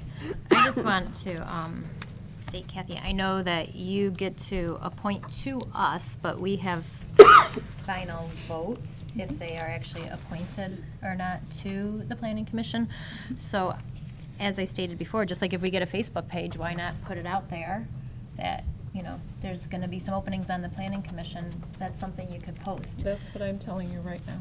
There's cheaper ways in the newspaper, from what I understand, than the way that you went last time, and it'd be more seen. Cheaper ways than the way I went last time. The way you just advertise that small little thing. It in- $11. It all depends. Oh, Yeah. well, they told me it was more than 11, I don't know. but- It was very cheap. Yeah, mine was Incredibly expensive when you $600. get hacked Oh, into. No. okay, gotcha. I didn't spend that. No, Okay. mine was the What? big square and it got nothing. And I just also felt that when you know there's an opening, if you let us know, what's the harm to let the board know, because we have different contacts. I have a trustee Facebook page, and I just think it's great to get it out there, because you never know if you'll get, even if you have someone who's qualified, you might get someone who's more qualified, who has planning commission from their prior residency, if they just moved to town within this time. So that's where my concern was, is I know you get to appoint, but we have final say, and since I do have final say, I feel I should see the qualifications, because I do vote on it, and I feel I need to see qualifications. Okay. In past meetings, I had told you before, and I'll say this again, if anyone knows anybody that, or anyone comes up to you that's interested in the planning commission, the Right. retirement, or not retirement, the board of review, or the ZBA, please send them to me so I can get their applications. I'll have it on file, so that when something comes up, Right, but at that I time. have that. At that time, when you're saying this to us, I might not know of anybody who is, and when an opening comes, someone might say, oh, you know what, now my time is free, and now I am interested. So they might think at this time that they're not interested, and then all of a sudden, they are interested, and that's why I just Well, feel maybe when the someone- Facebook will be a good thing. So, anyways, that's just where my position comes from. Why do you think he doesn't want to continue after the 31st? Yeah, that's my concern too, 'cause I Well, thought I'm you not a said he was concern, it was just a interested. question. Oh. yeah. Now that he's retired, he's gotten busy. Okay. Well, that's what I was gonna ask, because So- you had said he was interested, but Yeah, now he was he's not very gonna be interested. interested. He was so. like all excited to, Well, he was on Yes. it before, right? yeah. Yes, for 4 years. Yeah. And I he- talked he to him really today. Did you? Yeah. I told him I was in support of him being on Yeah, it. it's a good He guy. just couldn't be here tonight, but Yeah. he enjoyed it. Well, have you put the motion out there, Kathy? Okay, I can make the motion to appoint William DeWitt to the Brandon Township Planning Commission beginning 7/11/17 and ending 12/31/17. And I'll second it.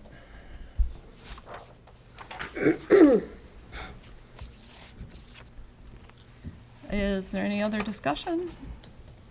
Okay, Supervisor Thurman made the motion, seconded by Trustee Broughton, to appoint William DeWitt to the Brandon Township Planning Commission beginning July 11th, 2017, and ending December 31st, 2017.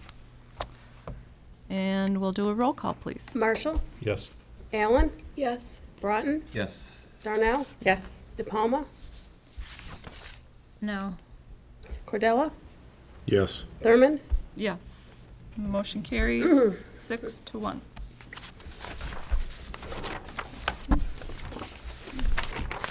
All right, that brings us to new business. We have a revised budget amendments for park operations. This is our first item of business. So, Fred, if you'd like to come up to the podium, that way if anyone has any questions, they can let you know. So the parts that were revised on the very, the top section, the bottom, for equipment rental, it's a change of $1,000, but the plus or minus didn't get corrected. So that brings the total to 25,600 instead of 26,600. So we had to amend the second line under general fund, cell tower fund, and also the second transfer from 26,600 to 25,600.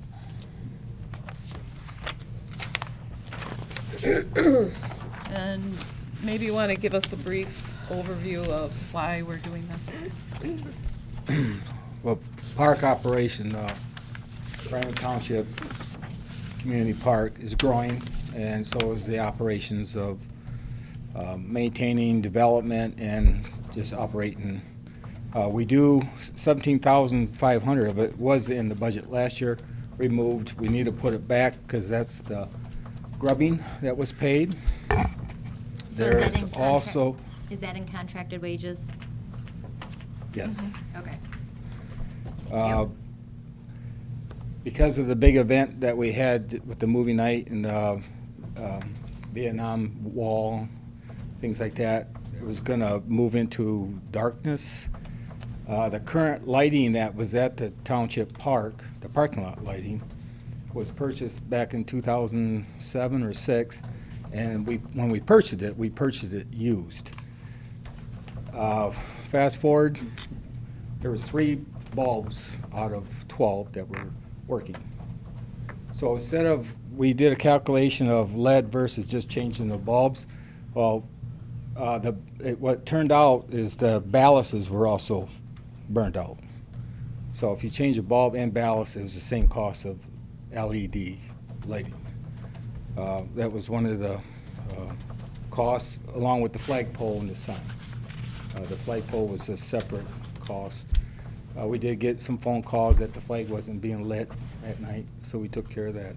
Is that under maintenance and repair? What's that? Was all those under the maintenance repair? I'm just trying to figure out why. Yeah, some of the why maintenance one's going repair. up. Okay. Exactly. I'm just kind of following the ones of why they're going up. The third one down there is the pond restoration. The dry hydrant on site is real close to failing the fire department requirements for pulling water out of that. That dry hydrant was put there and it helped with insurance reasons for neighborhoods. And the closest one is down there by Van Tyne. So Dave Quappa's fire chief and I got together and he said, whatever you think the cost is, I'll split it with you. And so I got with the guy that built the pond, Roger Ingalls, and he thought it was going to be around the $5,000 mark to restore it, which means go in there, cut down everything, drain it, wash it basically with no chemicals that's going to hurt, because we pump our irrigation water out of that pond as well. And that's another reason it's starting to plug some of the sprinkler heads. So that's $2,500 on our side. The lift station updates for the electrical, we found out that our sensors are about 10 years old now. They need to be replaced, and we called the lift station company, Sunkist, and they kind of gave me the idea of sending somebody out and replacing those sensors along with about 200 feet of wiring. We did some pavilion updates for the electrical as well. Some just GFIs were not working correctly. And then miscellaneous stuff is painting, transplanting, some rentals, stuff like that. As you remember, we got those lattice window protectors from the library. Well, we built a pergola. Is that how you say it? Pergola. Yeah, so and with some landscaping on it, we had $200 involved with that, and it's probably about a $2,000 structure. And then we want to purchase a shed for the lawnmower with a concrete base, and we figured $1,000 for that. Also, what's increased operations as well, which the board already approved, was the moving of the playground structure from Bellan, is it? Yeah. To our site, which will take place at the end of the month. The park's growing. It takes a little bit more maintenance than what we were accustomed to years ago, especially with the Living Tree Library Botanical Garden is getting quite use. People are going over there all the time, so we try to keep that looking as best as we can, and it takes labor to do that. And the lawnmower and the shed? Yeah, well, the That's shed's in to there. The lawnmower's maintain. already been purchased, but that was something that wasn't budgeted last year. It's something that we made a decision on in February. That's a lawnmower, Fred, out at the field itself? Out at the We park? keep it in the ball garage now. We trip over it all the time. We need to get it out on site. We have 2 tractors, one to scratch the field, as you Right, all know, and yeah. then the mower is gonna be left out at the shed, Oh, out at the park? locked up, yep. Okay. And just so everyone knows, under transfers, the first one that says $20,402, that would be what was not spent in that cost center last year. And since to fund the cost center, the money came in from the designated cell tower park development, that since it wasn't spent, it needs to go back there. So that's what that does. Yeah, the good So- news is basically we're only about 4,000 or 5,000 more than we was last year, and we're doing a lot more this year. And that's just gonna come out of the carry forward, since it wasn't spent. Any other questions on this? If I may add one thing that I kind of forgot. We do get a lot of donated stuff. It's used, new, whatever, but it's donated, like the Windows things, for instance. And it takes labor to put that together. Now, we don't hire that labor out. We just do it ourselves. So we save money there, but yet it takes money to do it as well. And we got 150 timbers coming from a local landscaper. He doesn't want them. We got to cut the meadow out of them, but we can use it for a bumper guard at the playground area, our current playground. And on the backside, the mulch is, when it rains hard, it floats off into the rubber. So that's something, we're getting this product, but we got to spend money on labor to install it, our labor. Okay, that's all I got. Okay. Would someone like to make a motion to approve the budget amendments and transfers as amended? So moved.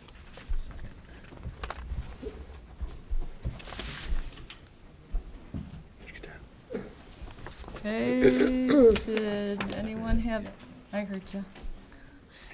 Did anyone else have any discussions or questions? No. All right, I have a motion by Clerk Allen, seconded by Trustee Broughton to approve the budget amendments and transfers as amended. And if there's no discussion, roll call, please. Allen? Yes. Broughton? Yes. Darnell? Yes. DePalma? Yes. Cordella? Yes. Marshall? Yes. Thurman? Yes, motion carries unanimously. Thank you, Fred. That brings us to our auditor contract. And when I was preparing this, I wrote this up before I got something back from our attorney. He said he'd have it by the end of the day Friday. So I submitted this with the old one, and then he gave me his feedback. We revised it, and we were still working on it this morning with a conference call. So unfortunately, when I said it's been reviewed by the attorney and meets his approval, the revised one meets his approval and has been approved. What changed? So Because I've had this one Yes. to read. yes, And I haven't I'll had time go. to read this one before the meeting. Yes, so I'll go through all the changes. I brought them with me. So, the first change, I is, had 2 in my news. Was there a different, on the table before I got here, there was 2. oh, I don't think I got one. You got lucky. So the good one is I'll the assume one that these that's were all the right, the blue, good right? one, the good one has five on the back side of the front page. It should say 5. Yeah. So that's old. Good. Right. That's old? I'd love to have it. So it should say 5 right here. So The that's bad new. ones say 5 too. Mine that was in my packet has 5 Okay. there too. This is a new copy. I don't have one. The one in your that's packet had this on the front. I have this, and I had this in my packet. Well, they both say 5. I had both in my packet. Oh, okay. Well, Wait a minute. I think, okay. Kate, if you didn't The get one, you one can that have was this one. in your packet, the one that was in your packet is the second old one. Is So the one that was on the dais, that's. The one that's blue, the one that has a blue circle instead of the one that has a Right. black circle. Yes. Yes. It's the newest. That's the new one. That's the old one. This is the new one. Yeah, you've got a, This has. I got Andy's is new as well. Yeah. It's a copy though. Okay. They were both sitting here on the table yeah, though. this one's old. That one's old. You should have had a new one put in front of you. How do you know that one's old? This one's old. It has a black seal. I can. Okay. Some pop So it. that's what I read at home, so. Who's on first? Here, you can look at this one. Thank you.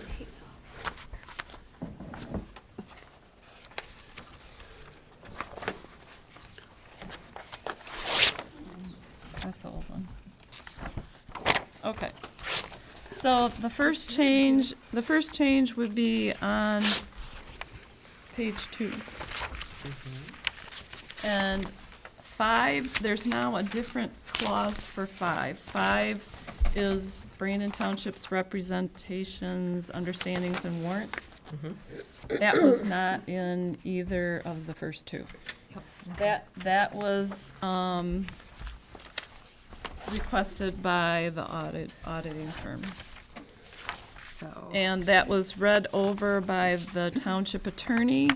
He questioned the first sentence that says the financial statements are the responsibility of the township board.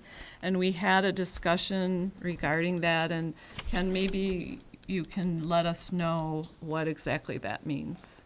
Well, it kind of goes back to our comment that we had, our material weaknesses. And the fact is that you give us the numbers and you ask us to prepare the financial statements for you. Since the numbers are coming from you, you need to make sure that you understand you're still responsible for those financial statements, even though we're putting them together. We're using those numbers you gave us. Okay? So that's what we wanted to make sure that is clear in this contract, and this is the same exact verbiage we use in our engagement letter that you sign as officials, for our audit, the understanding between us and you, that you are still responsible for those financial statements. We're responsible for the opinion. Now, if we give an unqualified opinion and we say everything's in accordance with generally accepted accounting principles, and then somewhere down the line, somebody finds out that something was recorded in there that we didn't catch that was material, then we're at fault, because we gave a unqualified opinion, and there may have been a qualification in there. But you have errors and omissions insurance. How are we personally liable for an issue like that? That's what the discussion was regarding. Yeah, we need to find out about that before I'll say yes to this. I'm not sure. I need to know. As far as how that works for you. I'm not an attorney, of course, so.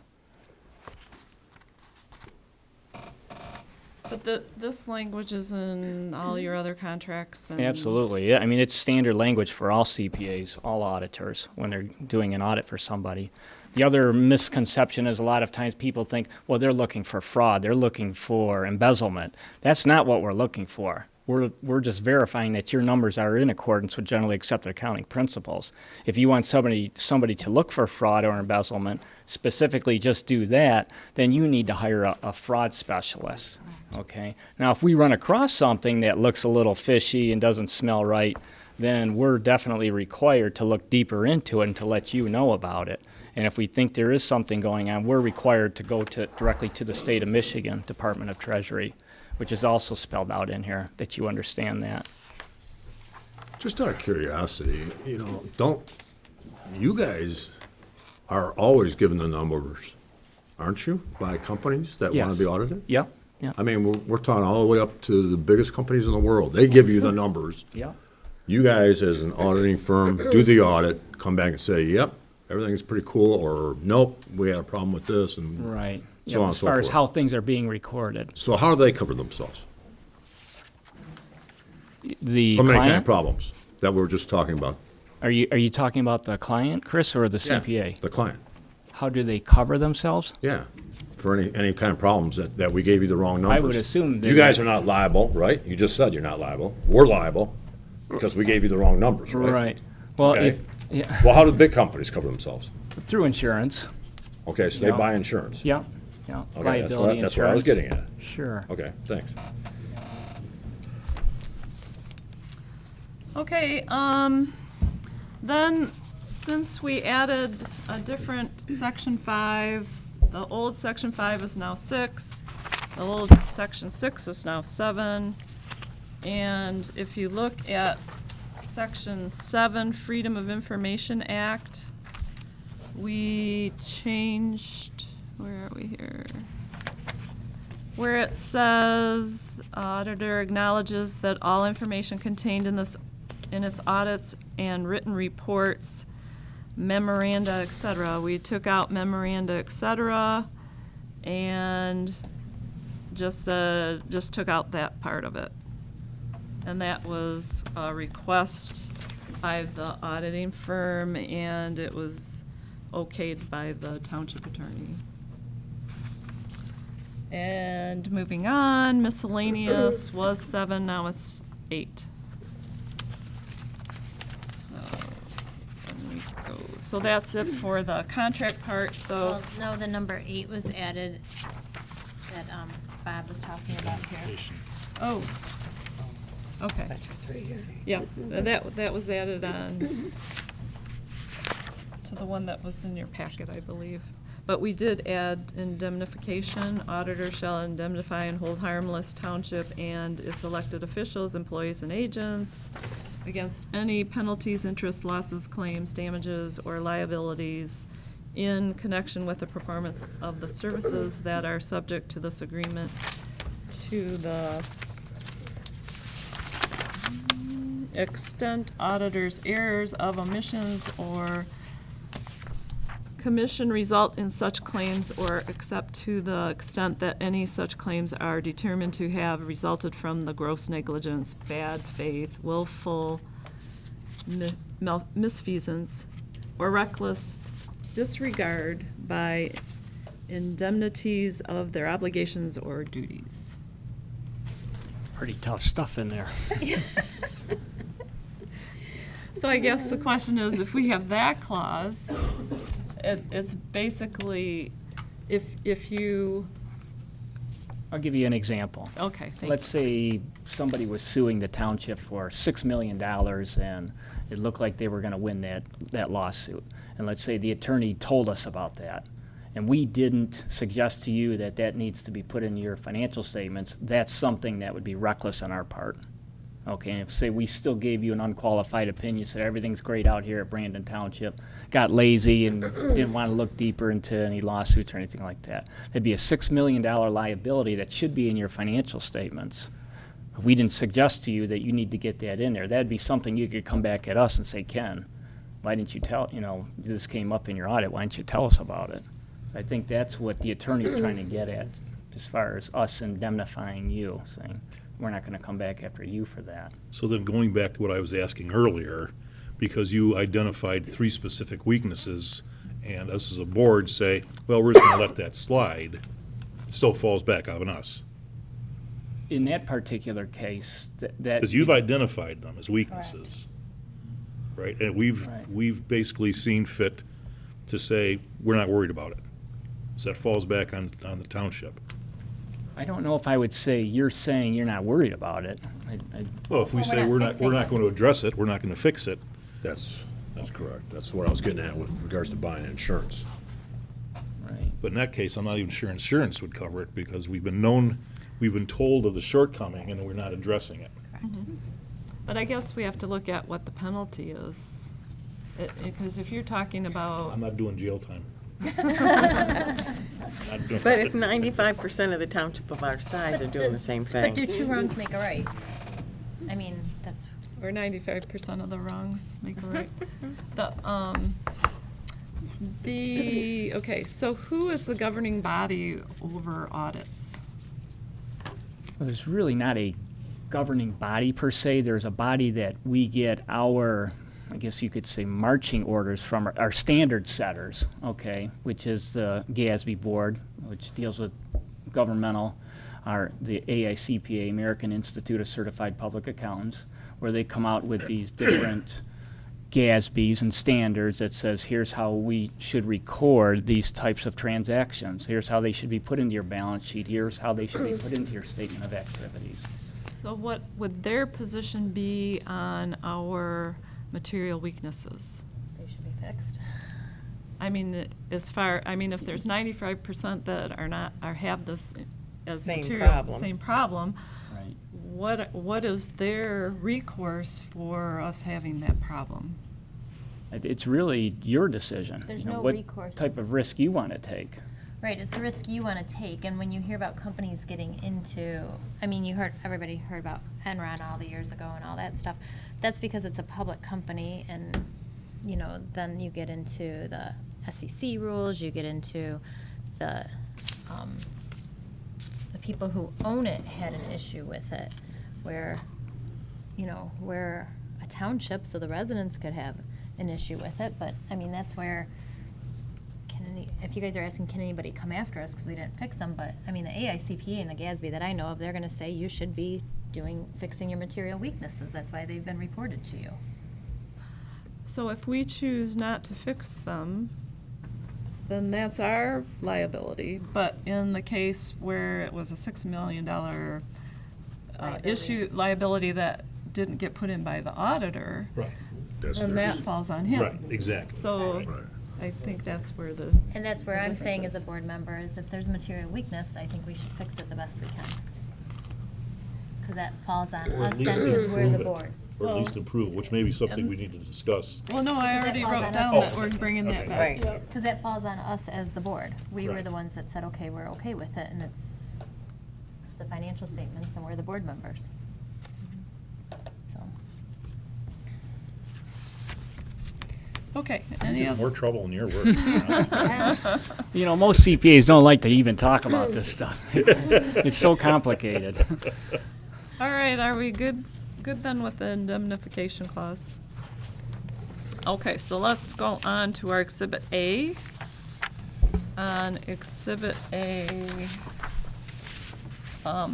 one of the bullet points was removed, and that was applicable requirements under GASB 34 and GASB 45.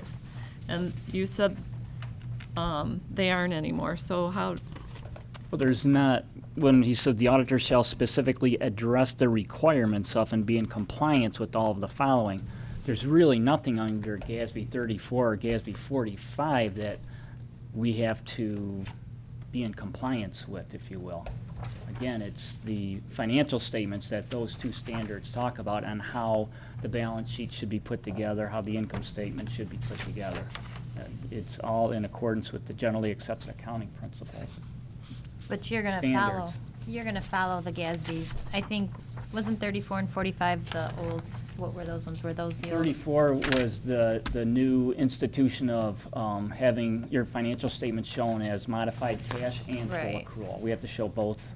The Right. township has to show both of those in their financial And statements. you're gonna follow those anyways, so it doesn't have to be listed Just like here we follow separately. all the other 2,000 Right. standards there. Right. We could list every single standard here if you'd like to. Right, that's what I'm saying, you don't have to have them here because under your Under GASB, contract period. with us, you're gonna follow GASB and you're gonna follow the Exactly. AICPA. So, Under our professional. that's why I didn't understand why two were listed anyways, because there's Right. thousands that Just you need doesn't to make follow. sense. Yeah, okay. So we're all good with that one? yeah. All right, on number 6 at the bottom of page 5 and continues on page 6, the second paragraph that starts with the auditor, it's actually on page 6 at the top. It says the auditor, it used to say the auditor will be required to make any and all working papers available. That is now changed to the auditor at his discretion, subject to statutory requirements. That was kind of a joint effort. The auditing firm wanted at his discretion, and our attorney wanted subject to statutory requirements. So that change was agreed that 50-50. way. So if we request a working paper, you don't have to give it to us? Correct. Yeah. The working papers are ours. Unless it's a statutory requirement. Yeah.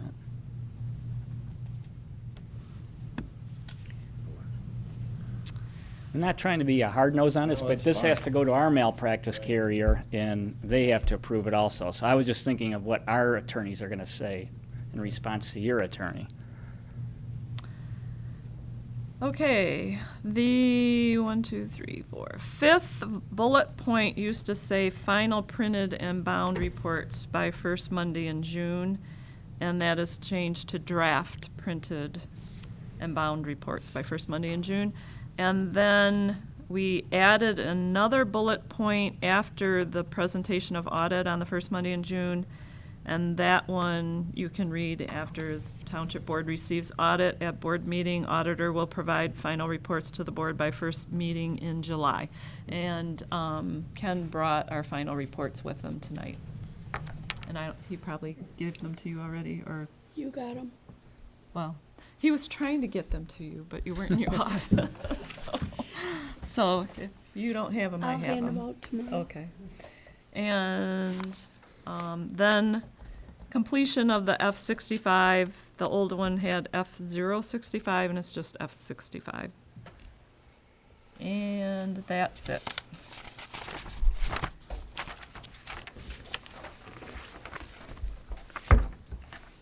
Any questions? Clear as mud. Here's my, good.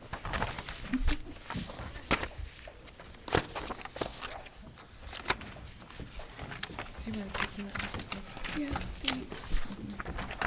So would someone like to approve the Brandon Township 2017-19 auditing contract with Pfeiffer, Hannaford, and Palka CPA for $20,500 per year with an additional $105 per hour fee for additional consulting services as amended and presented? I hate to be a stickler, and I hate to do it, but, to bring up, but if we do for one that we make an exception for over the $20,000 rule, don't we have to do for others? And I Well, have an issue with that. in the past. I mean, past boards prior to us, once they had an auditor established, they kept working with that auditor. Which, that's the thing, I But- mean, I like our auditor, I don't want to change our auditor, but like you've talked about, I mean, we have a rule, and if we make an exception for one, then do you have to make the exception for the next and the next? And I don't- that's my problem. I don't believe you do, because according to the way it's written in our policy, and I thought I wrote something down in here. All right, so under our expenditure control, purchases over $2,500 require 3 written quotes, and services exceeding $20,000 require sealed bids. The policy also contains a request to waive the bidding requirements for a compelling reason clause. So if we feel that it's a compelling reason that our auditor's performing very well, he's familiar with our township, I think it's compelling. we can. I think it's compelling. We can make the decision to. Plus, it just wouldn't be fair to the other people that we asked to bid. Correct. Knowing that we weren't going Our to consider them intention anyways. is- Right. Well, So and I think that's- it's fine. Well, and now that his price is already out there, if you go for bids, then, It wasn't an unreasonable increase. Right. No, I agree, I just wasn't sure what a compelling reason clause meant. What's the definition of that, so. I kind of think it's an out if you need it Okay. type of a clause. Or keeping the auditor on. So did someone want to make the motion that's suggested? I'll make the motion. Second.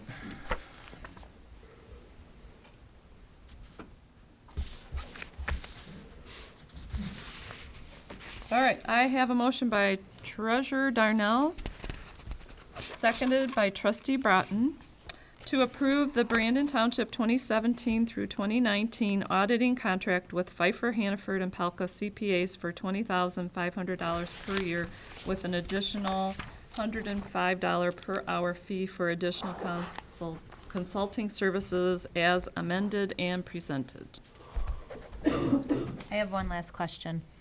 Under 2 for the fee, the federal funds for a single audit is required. That won't change with us getting grant funds, will it? I can't remember all the circumstances of a single audit from federal funds. If you receive more than, well, if you spend more than 700,000 in federal funds in one fiscal year, Okay. then you would be required to have what they call a single audit. Right, but that's not gonna happen with the grant, so I just wasn't, I couldn't remember that dollar limit for the single Well, audit.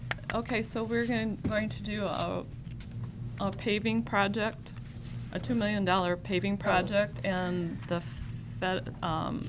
80% of it's gonna come from federal funding. Would that require a single audit? Will you spend it all in one But- year? But it's going through the road commission, so I think Okay, so they're the actually road doing it. commission is probably the Yes. recipient, Yeah. and you may be a sub-recipient. We're not receiving that money. Yeah, It we're was just the, putting the tripod it was the into ballparks that I was concerned about, because the ballpark money comes in and then we spend it all. Mm-hmm.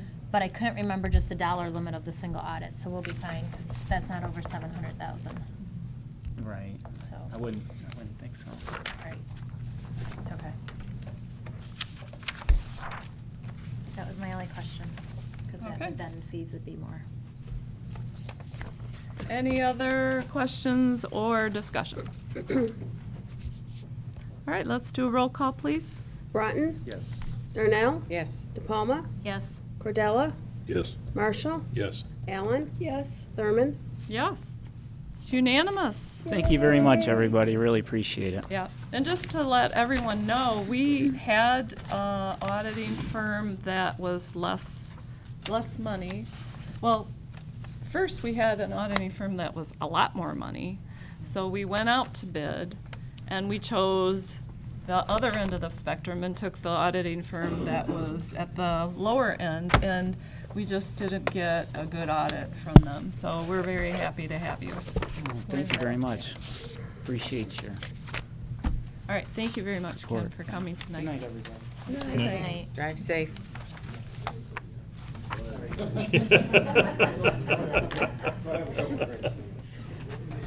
Okay, now we are on item C. Item C, first reading of ordinance 46-6, definition of transient.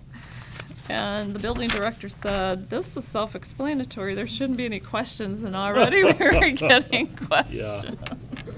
So basically, what has transpired is we have on a private lake, someone that has advertised their home on Airbnb, and the neighbors have been complaining, and in our, and I'm not sure if it's in our ordinance per se, or if it is in the state regulations, the term transient. But it's not defined. And if we define it, it will make it easier to enforce the ordinance regarding what a transient resident is. My first I'd like to question know is, what more were the about- complaints? What were the What were the complaints? complaints? I mean, that's my first question. Sure. The complaints were that the people were coming and going and they were bothering the neighbors. Because they were coming and going? No, they were asking the neighbors questions about like touring the lake, and they were even on the neighbor's property. And we have a lot of complaints from where this is happening. And There was Current- some other stuff like bringing a trailer, like a mobile home type trailer, and just parking it on the property and living out of it like it was like their home, and doing things like that. So this is a separate issue from the how other long? one. That's a separate issue. That's a separate issue, but for how long? Well, that's what I'm saying. How long is it there for? Is it there for the weekend, or just you know, I mean, that's No, what. this was like for a longer period of time. It was almost like it was like their summer cottage kind of a thing. But, I mean, if you think about it, a lot of these lakes, that's what, I mean, they're all small cottages. This is what built Ortonville in a way, was the lakes being small cottages and people coming here for the weekends to to But camp they were and the enjoy same their- people. They were the owners. They were the weren't owners, the just. same Yeah, people. these people This is were rentals. not paying taxes on the property, and that became part of the discussion, as I recall, okay? In other words, they were coming and going and had no tax liabilities and so on and so forth, and it was like, several of the planning commission members found that to be Well, a if they didn't have any problem. tax liabilities, then they were trespassing, right? That's a different ordinance that would Well- cover that. No, they were, the owner of the Owner of home it. was renting out their property. Well, don't we have other rules regarding So- renting that we don't have to, that you don't, I mean, isn't there other rules about renting than, No, we have no rental ordinance. we have no rental ordinance? But we do have ordinance stating that the property owner, I don't remember how it's termed, let's I see. mean, can you really state if someone can rent their property or not? I mean, I said, can you? I know there's can people you- They rent can, Yeah, they they can can. rent property, but they can't, it can't be a transient rental property, meaning that if you rent it out, they have to be there for a certain length of time. What if you rent it out and the people decide to leave after 30 days? Then you're gonna get in trouble because that renter didn't wanna stay after 30 days because they said, I don't like this place, But if or I there's- just got transferred again. If there's 15 people there in 20 days, then I would have a problem. But I thought we were talking about the Airbnb thing, which is a Right. bed and breakfast, which means that the homeowner's there to be the hostess Right, and in this case, the homeowner is not is there. not there. Yeah, that was another big problem. So, Is it vacant Okay, but property? is there something no, it's a that, house. is there something that the Lake Association, I mean, as a township, do we wanna take this on, or should the Lake Associations? The Lake Association their has own no rules. authority. I mean, how would they enforce it? I don't, I'm just trying to figure out, because lake associations have dues we- and they have other rules for the lakes, so, But They have to that wouldn't be enforce it if they enforceable. have- well, I know where our cottage is, there's rules for that road, like, you can't, there's, for instance, across the street from us, because we're on the lake across the street from us, someone bought property and they put a trailer up and they're camping there now. And I know that they're not supposed to do that per our rules of our road. Am I gonna say anything? No, let them do what they wanna do. It's not bugging me, Do we have a but there public, are those rules. do we have a public nuisance ordinance? We do? Yes. So why would this not fall under public nuisance? Do you know anything about this transient ordinance? Greg? bit about the complaint. Okay, do you want to come up here, please? Aren't you happy? Thank you. The complaints that I heard, and they were not complaints that were called into the substation. First of all, to comment on the Lake Association, they have no authority to enforce a township ordinance of any kind or any criminal laws. To answer your question, it was more so as though this one specific house was being run more like a motel. It was people in and out of there every couple days. And then they ended up putting in, from what I heard from conversations with Bill Denon, is that they ended up advertising it as a bed and breakfast to get around that issue. But with the bed and breakfast, you have to have a host, and the host is never present. That was kind of what the bulk of the issues were. So the complaints from the residents nearby, I'm guessing, is where the complaints are coming from? Yes, and there were, from my conversation with Bill Denon, there were multiple complaints. I mean, it was a lot of Based complaints. on those complaints, wouldn't it be a public nuisance? I'd have to look at that specifically. We don't, I've been out here about 3 years. I don't think we've written a public nuisance ticket. Disorderly conduct? That's I- usually a good catch-all. Well, it is a catch-all, and, I mean, I could almost cover anything under disorderly. Right, exactly. I mean, it's a misdemeanor, it's something for the courts to figure out, but I don't know how we'd ever enforce a disorderly at over tenants at a house. I really don't. I'm I know thinking of the homeowner. Maintaining a I- disorderly home? I don't, I mean, we have like a host ordinance, which is pretty broad. I guess it could follow under something like that. But that's more so of like a large party, hosting a large party. I don't know if we could cover it under that. I know where Bill Denon's going with this, and I can't think of anything that we use currently to enforce something other than trespassing. And this isn't a trespassing issue. To have a trespassing, you have to warn that person or post it. I don't know how we would enforce something there. And unless it was called into us as a criminal complaint, and once we were on scene, then we can determine something to cover it under, but I don't, I really don't know what the answer is to that. I know a lake association can't make a township ordinance. What I was asking is can't the lake association have an ordinance of a thing where they can say what you can't have a rental? But wouldn't this then fall under our business? Don't we have anything about businesses being ran out of home? Is there anything under that standpoint? Because they're running a business then out of their home if they're renting it. Isn't there something I under believe those there is. ordinances?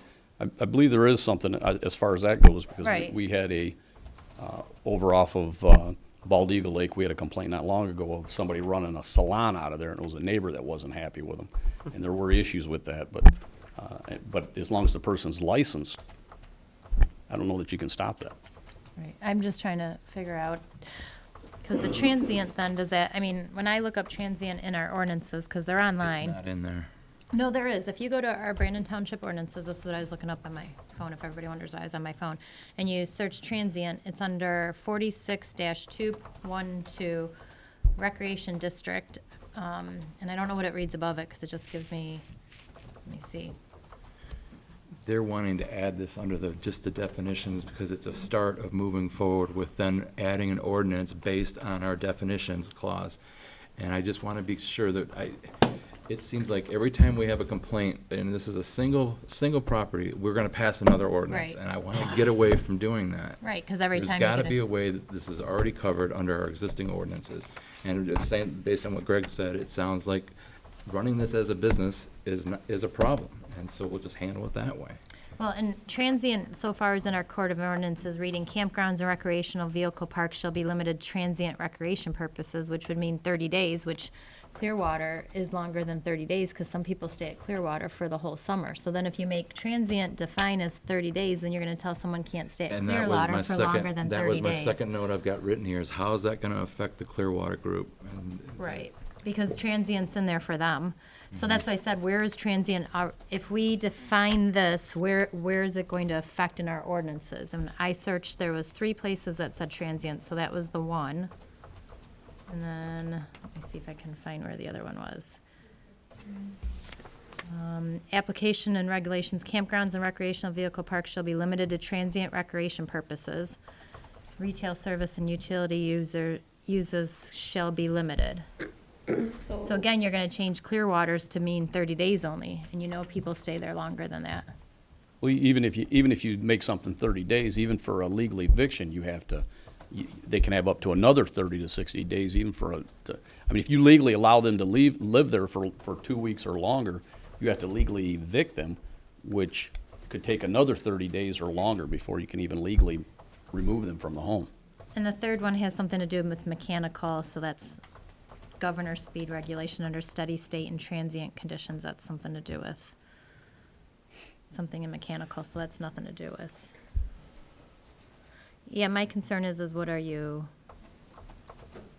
they wanting us to define to go and do something like what Scott said? This What- is step one right, of a this is step two-step one. process. What's the second And step? I don't know why they're doing it. I don't. Right, they didn't tell us what the second step is. It's my understanding that there's already something written that they're trying to enforce, but. What is that?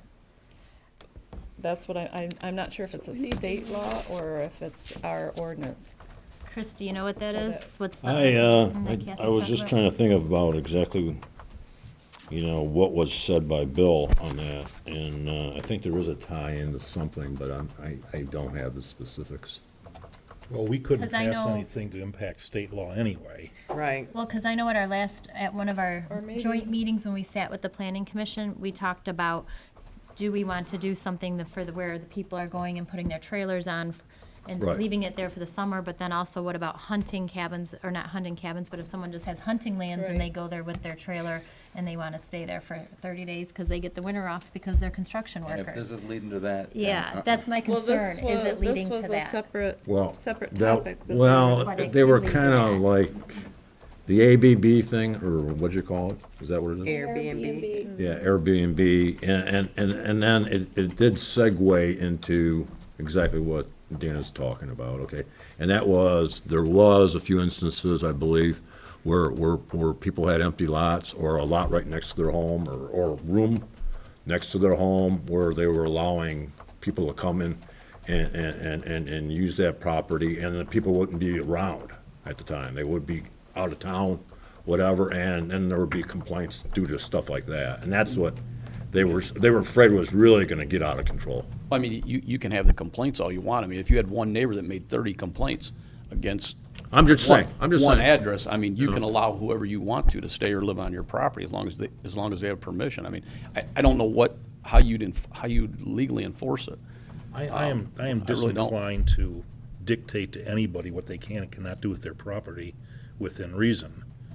It seems to me, somebody renting out their home, it could be a cottage on the lake, and they choose to rent out their cottage for a month, I personally have no problem with that. Now, if the tenants for that rental period are a problem, then we deal with that as disorderly. We deal with that as maintaining a disorderly home. We do that with a public nuisance.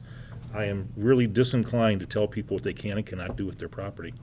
If it's this one property, I mean, we have not received any phone calls to our dispatcher to the substation from reference, rowdiness or improper activity going on at that residence. So they want to do one ordinance for one property complaint. I mean, there might have been multiple complaints, but is it the same person making the same complaint, or is it? It seems like if you know 20 somebody on the neighbors? planning Seems commission, I don't, Bill should be here. That's what I was Somebody just from, gonna say. Yeah. We've always We asked have Bill. we have a lot of questions, and I think it would be Yeah. better if Bill was here to answer. I was those. really expecting Bill to be here. And again, I don't want to go down that line that they Thanks, talked Greg. about Thank with you, the, yeah, thanks. Yeah. Lieutenant. I thought Bill was gonna be here tonight. Do we want to just postpone We've always this? asked Yes. Bill to be here. We've Okay. asked Bill to be here when we do this stuff. 'Cause I thought he was going to address these. So does someone want to make a motion to postpone? I'll make the motion. I'll second. Yeah, I'm on the planning commission.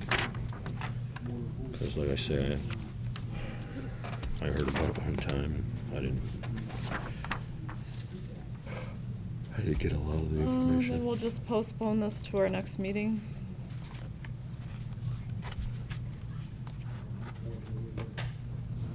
Providing Mr. Denon can attend. Yeah. Yeah, we gotta have Bill here to kind of fill in the blanks.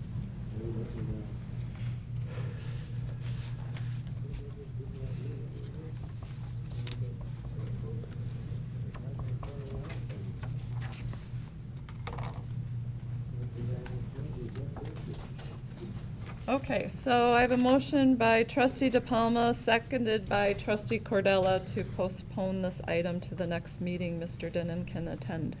Does that sound good? Yep. Okay. Good. All in favor, please signify by saying aye. Aye. Opposed, say nay. Okay. And this next one Motion carries is the unanimously. same way. And we'll move on to the next item, which is ordinance change, section 28285C, Huff Lake hunting regulations. And this is coming back for a second reading. And they did send notification to all of the Huff Lake property owners, Who is they? the building department.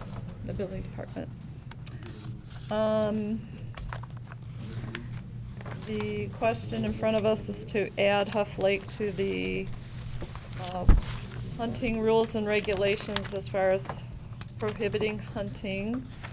They gave us the list of parcels that received letters. So based on those numbers, I there's- see that we have signatures of 8 minus 1 would be 7 out of 17. No, I thought it was I took 9. that one off. It's 1, 2, 3, 4, 5, 6, 7, 8 out of 17. And we were told when we did the first reading, because we asked if they had yeses for more than half, and we were told they did. They don't. And they don't. They had 9 out of 17 is what my Oh, because we understanding was. took one off, that's right, but tonight we So took now, one off, so now we right? have, So we But did now, but now we According to don't. Dale, there was someone else that possibly, now Oh. they know. you know what, and I need to read that to you. And that's what I wanted to ask too, if we could ask the residents who are here, if any of them are here for Huff Lake, and if they were yes or no, if they didn't get a chance to sign this, if they were yes or no for it. I want to know if we could find out more. We have 8 out of I have 8 out of 17. 17. Do you verify But that? that's what I had, yeah. But possibly, Dickens according to wanted one of the removed residents, first. another person might want to remove their name from that as Cindy well. Dickinson. She's right is there. removing. Yeah, because Cindy it was Dickinson. 9. It was 9 out of 17. And they led us to believe, With the other individual that asked him to remove, but again, he couldn't make it here, but. Okay. okay. I don't see his name. Oh, here. It's on there. Oh, he was on 2, so if you remove him, then we're at 7 out of 17. Do you have these two? Yes, I counted all those. Right, but he's not I've here. done that work But on we here. still have less than 50%. And You it still was at my the understanding that, 8 out of I think 17. they thought they had 65%, but they didn't even have 65% with 9 Right. out of 17. But I did get an email today from Dan Rollin, Okay. and he wanted everyone to know that he has hunted waterfowl on the lake every year since he purchased his property in 1982, and he owns most of the land under the east end of the lake. And while he cannot speak to the situations on Bald Eagle Lake or Lake Louise, he can regarding Huff Lake. He said the residents on Huff Lake are riparian owners. That means they own the property under the lake. A review of the aerial plat map will confirm this. As such, a Huff Lake owner has riparian rights. But I think all lake owners have riparian rights. Among those rights is the exclusive federally protective right to hunt waterfowl from the shore to the middle of the waterway. Since this new ordinance will violate my riparian rights and usurp a federal right, I do not support it. In addition to the riparian issue, the ordinance denies hunting within 450 feet of the water's edge. This restriction basically eliminates the ability of a property owner to hunt within their own safety zone, which is currently allowed by DNR regulations. As such, I again do not support this ordinance. It should be interesting to note that a riparian owner cannot stop the public from recreational boating or fishing. However, the dropping of an anchor becomes trespassing. Michigan law already requires that anyone hunting on a riparian owner's property must have permission from the owner. Obviously, we have sufficient laws in place to control hunting on the lake. I urge you to not enact this ordinance. I do not want to become involved with lawyers over this issue, but I feel very strongly regarding this. The reason I purchased this property in the first place was because of the ability to hunt waterfowl.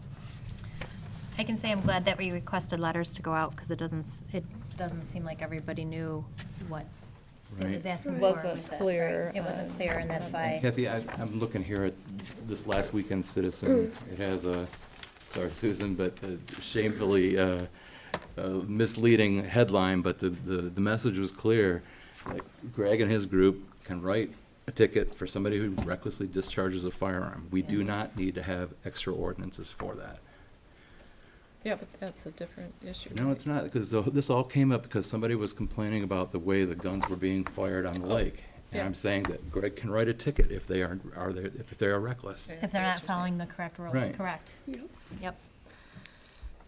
I agree. But I think this is involving people that are discharging firearms properly, is what we're deciding on, that. I guess I didn't I get mean, it that way. I mean, it's just not reckless discharges, discharging weapons altogether is Period. what the ordinance is Yeah. addressing. That's what that's all about. Can we ask the residents who are here if there's any other ones from Huff Lake who didn't get to state if they're for or against it? Who received this Well, letter, who maybe, That's why we had citizen Comments. comment, and that's why we gave out the agenda, so Well, everyone during the had a trail- chance to during talk. the But trail, we I still think, talked about it. I think we're good, because we Okay. don't We don't have have 50%. 50%. okay, I don't- that's fine, as long as everybody's good with that, we don't have 50%, I'm fine with that myself. I was concerned that others would be wanting to move forward, even though we don't have 50%. Okay. Yeah, What We have are to have the thoughts 51. over here? I agree. No, to make Opposed for to it sad, anyway, you don't. so. We don't have I'm opposed to it. 50%. We don't have 50%. The DNR can take care of the lake, the hunters. Okay. Again, I don't like overregulation. Nope. Well, this is second reading, so I think we need to deny adoption of an amendment. Yes, because otherwise it goes to publication, it becomes effective, so you have to Right. stop it. Or Would deny it if someone you like want to make that denial? I will. I'll support it.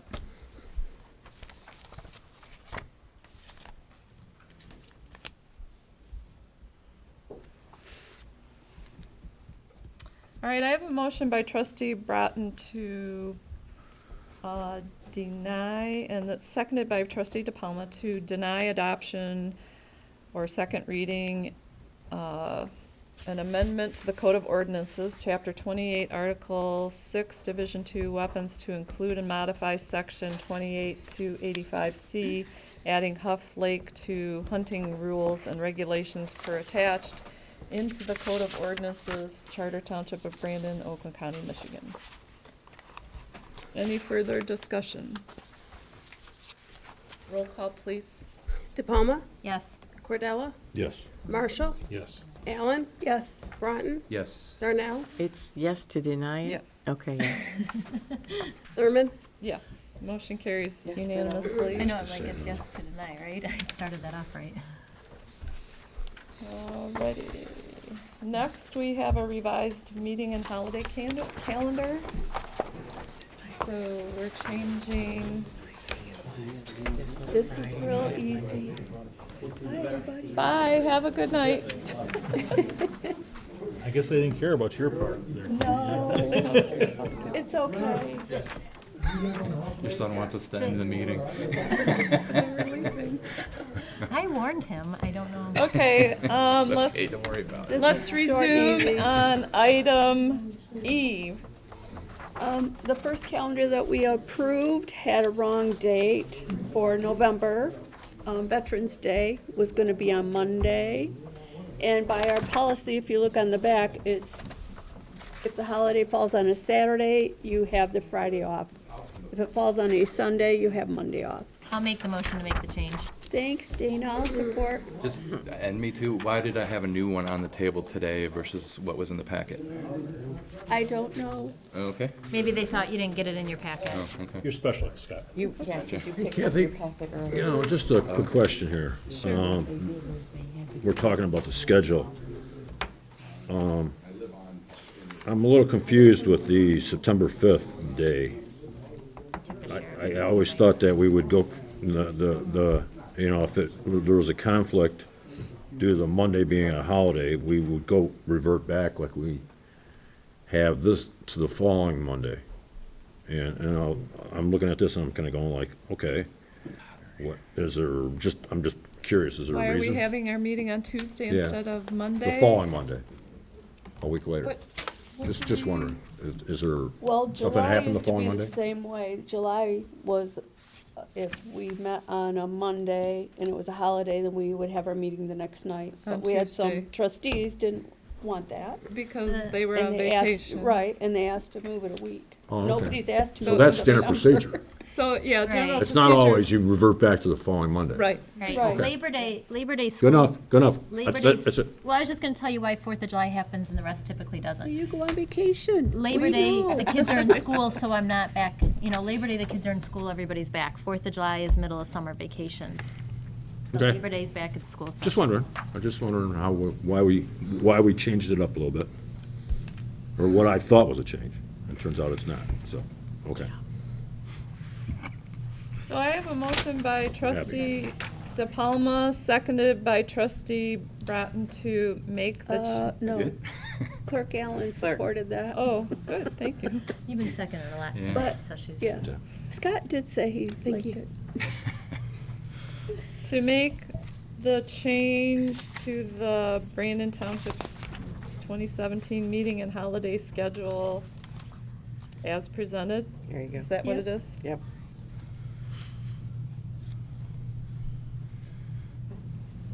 Okay, so did you get that, Belinda? I did, thank you. To make the change to the Brandon Township 2017 meeting and holiday schedule as presented by trustee DePalma, seconded by clerk Allen. Okay. If there's no discussion, if you're in favor, please signify by saying aye. Aye. Opposed, say nay. Motion carries unanimously. Trail Subcommittee appointments. And at our last meeting, the board approved Trail Committee of Chris Cordella, Terry Darnell, and myself, and 4 residents. And the committee interviewed 9 of 16 applicants, and we are recommending that Dwight Woodbridge, Paul Barber, Jennifer Beckel, and Candace Hill be appointed to the committee in a volunteer capacity. And I know that we've had opportunity to look at applications, but the board wanted us to bring those names back for approval, so that's what we're bringing back. And there's some other information in here, but I won't read it all over. Does anyone have any questions or concerns? We tried to make it as fair as we could.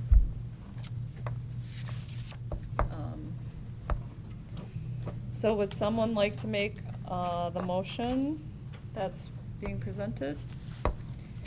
I'll make the motion to appoint Dwight Woodbridge, Paul Barber, Jennifer Bickle, and Candace Hill to serve in a volunteer capacity on the Trail Subcommittee to compile questions and research answers to all of the components involved in building and maintaining a trail beginning July 11th, 2017 through November 20th, 2018. I'll second. You guys all agreed on the 4 people? Yeah. Yeah. Yep. 4 residents. 4 3. residents, 3 appointed. I'm sorry, elected.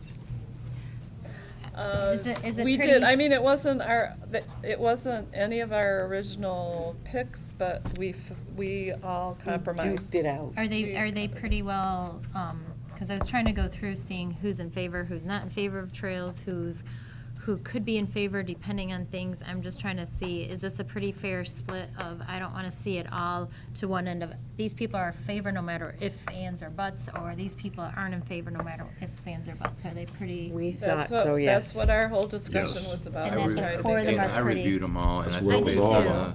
I think it's as fair as it could be, especially when you've got 3 to 2, or 2 to 1 on the, I on reviewed the them all board. too. It's fair enough.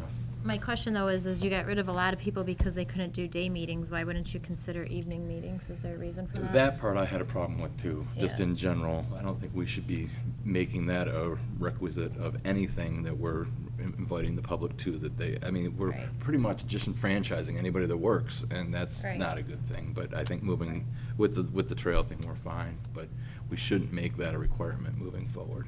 My question is opinion.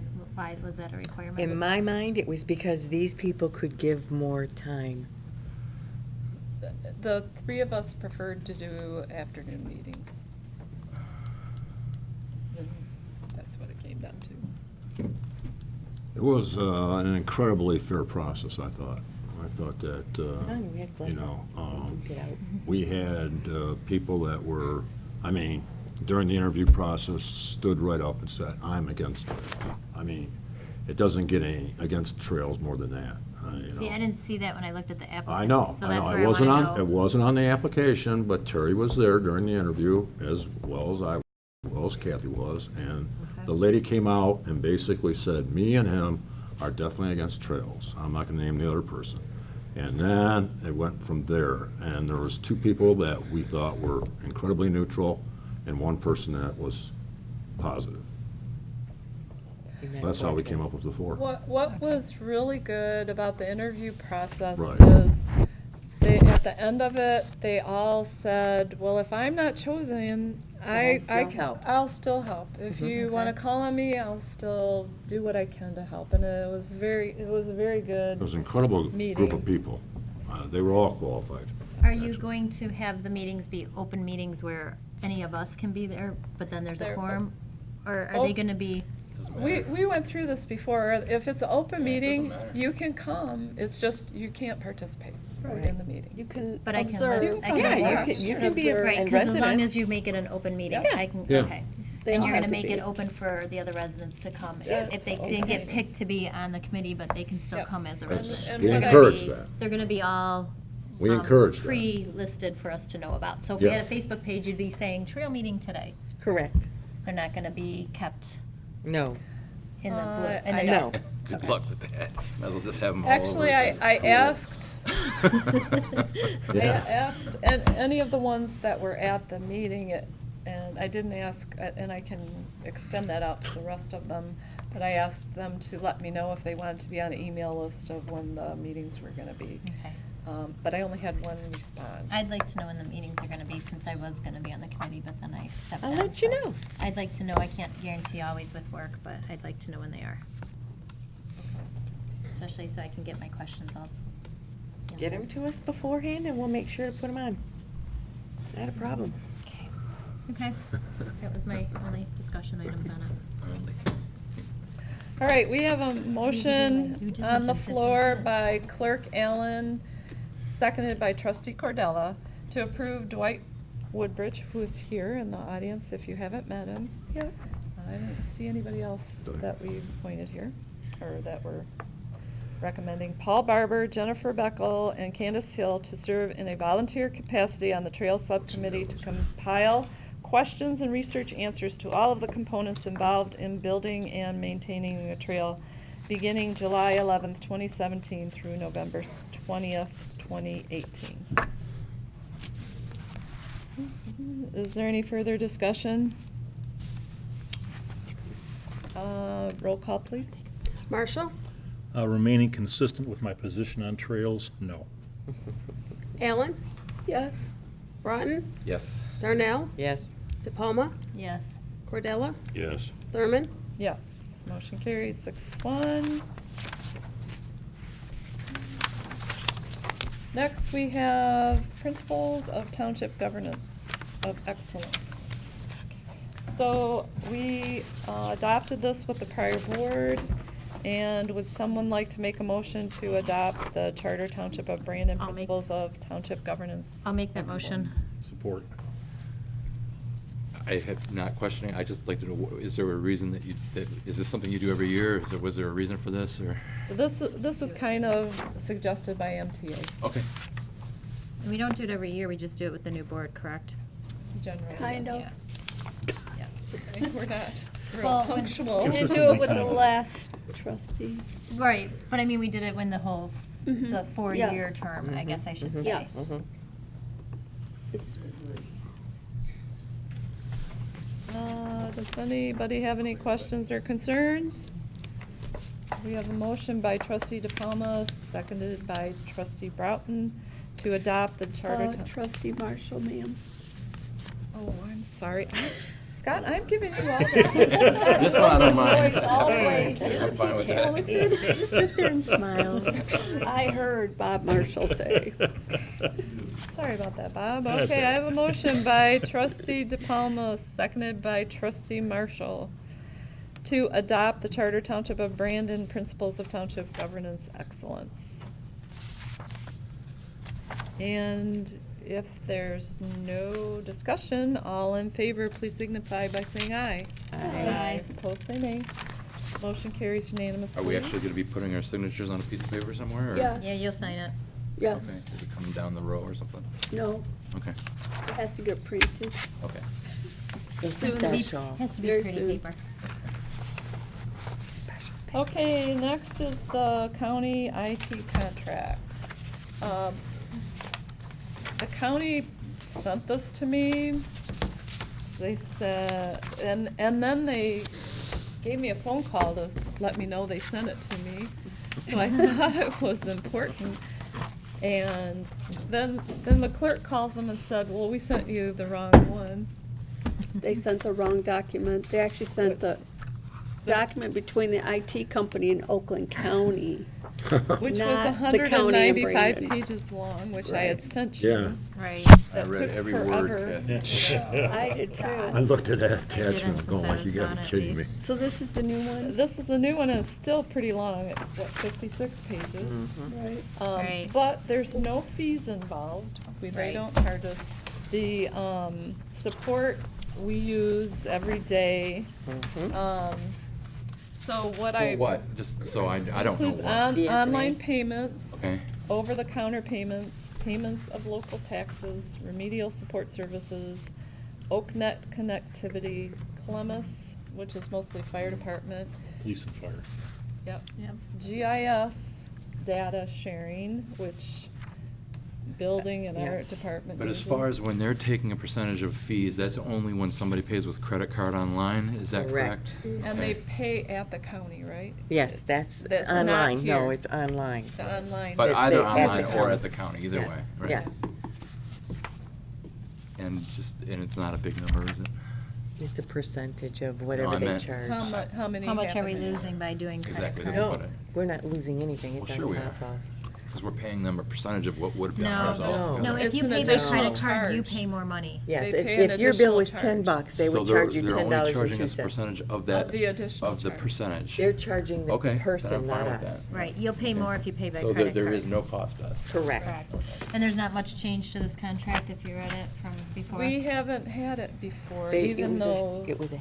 This is new. Because Okay. there's A lot of no- this is, it was a handshake agreement I'll make prior the to this. motion, I'll make the motion to do it. I think it's a good thing to accept credit cards. Some people need to pay that way. I'll support. We've done that. And all the other stuff that comes with it. Clerk Allen supported. I wrote it down. Right, right, right. I have And a- BSA is good, so good. I have a motion by trustee DePalma, seconded by clerk Allen, to approve the contract with Oakland County for IT services as presented. Any comments or discussion on it? Any further? Nope. Okay, roll call. Belinda? Broughton, Yes. Darnell, Yes. DePalma, Yes. Cordella, Yes. Marshall, Yes. Allen, Yes. Thurman. Yes. Motion carries unanimously. So now we are going to look at the policy amendment that was in the consent agenda.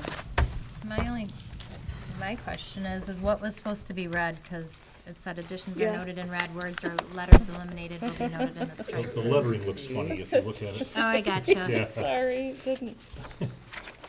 It was efficiency at the second to the last Yeah. one, and, So why was this As- moved down? as is. Oh, I see. is- I Right. didn't catch, yeah, that one. We thought the sentence was still awkward even after Okay. making the changes. So Scott's Okay. suggesting that we just take the, is fostered and maintained off, correct?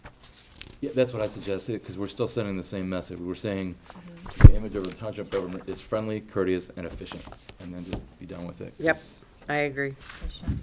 So not efficiency, just efficient. Efficient. Yeah, So I the changed T that will be too. back and the CY will be Yeah. gone. Correct. Gotcha.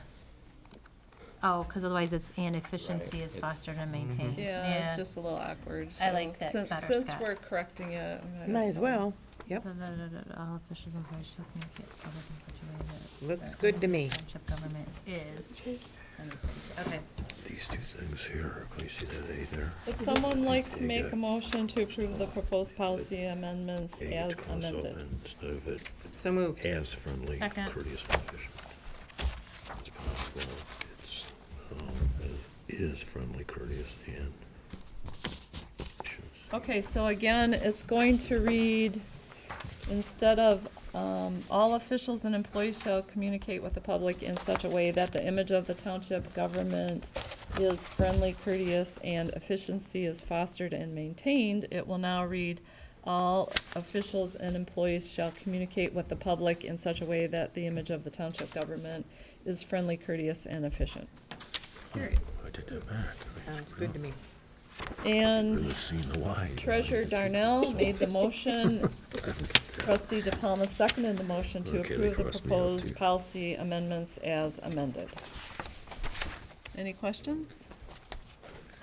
All in favor, please signify by saying aye. Aye. Opposed, say nay. Motion carries unanimously.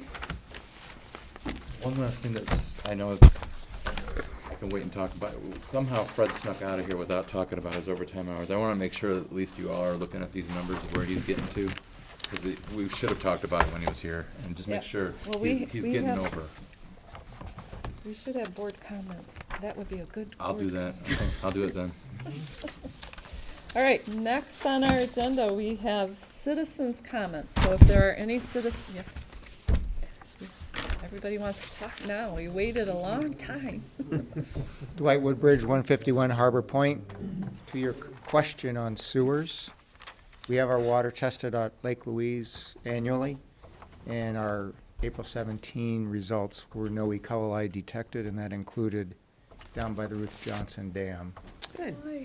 Oh, and we do this annually, and we've been extremely clean the entire time we've been testing our water, and we do that purposely to make sure we keep our lake clean. Awesome, thank you. You're welcome. Thanks, Dwight.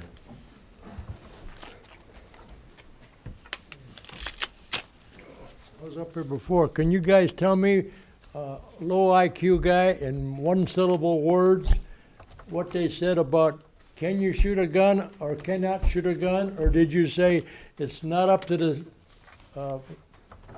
property owners, it's up to the DNR? What is it? We said you can, we're not changing it, so you can shoot a gun, and can't hear it, you. you can shoot a gun, and it is up to the DNR. You can, but it's still their decision. So is that a yes or a no? Yes, sir.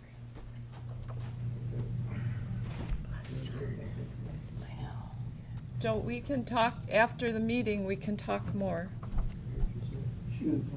I'm Rick Gibbons. Hi, Rick. Now that you've established the committee for the trails, does that mean all public comments about it are nil and void? No. Okay. You can come here Yeah, you- every week and speak at the end of the meeting if you want to. It's, How And you about can at come to the beginning tr- of the meeting? And you not can if come not, to, if not if it's on the agenda. and you can come to the trail meetings. If The you, trail if meetings you are wanna open. Yeah, be, you said in the trail meetings, we couldn't comment. That's why I'm. No, the elected officials. I can as a resident, but I can't as an Okay. elected official. Okay. Yeah. there's gonna be public comment at the Just like trails that time. subcommittee meetings. The other board members can't participate in the discussion. Okay. Right. Want to make sure. I'll be like you at that. I'll be out there. email us out when the meetings are. Anybody that would like to be on an email list for those subcommittee meetings, please see me after the meeting.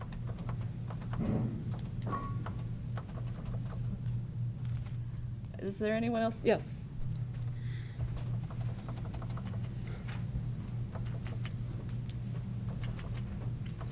I guess I'll be the unpopular one here. Uh-oh. I got two comments on your discussion, one on the Facebook. Please don't rely strictly on Facebook. There's a lot of people that got tired of it, deleted it, because they're tired of seeing singing cats and recipes for everything. And, you know, you got to go through 100 pages of stuff to find something you want. So a lot of us just don't do Facebook. I agree. Thanks. And as far as the sewers goes, I moved up here about 40 years ago, and this has been kicked down the road every year. Please make a decision on this. Go to the business owners like what you said and ask, do you mind if we spend money to get you answers? Would you be interested in finding out the true cost? You know, you might spend $10,000, $20,000 or whatever, but I think it's time to put it to an end, one way or another. The people in this township, it was brought up earlier, they pay the high taxes.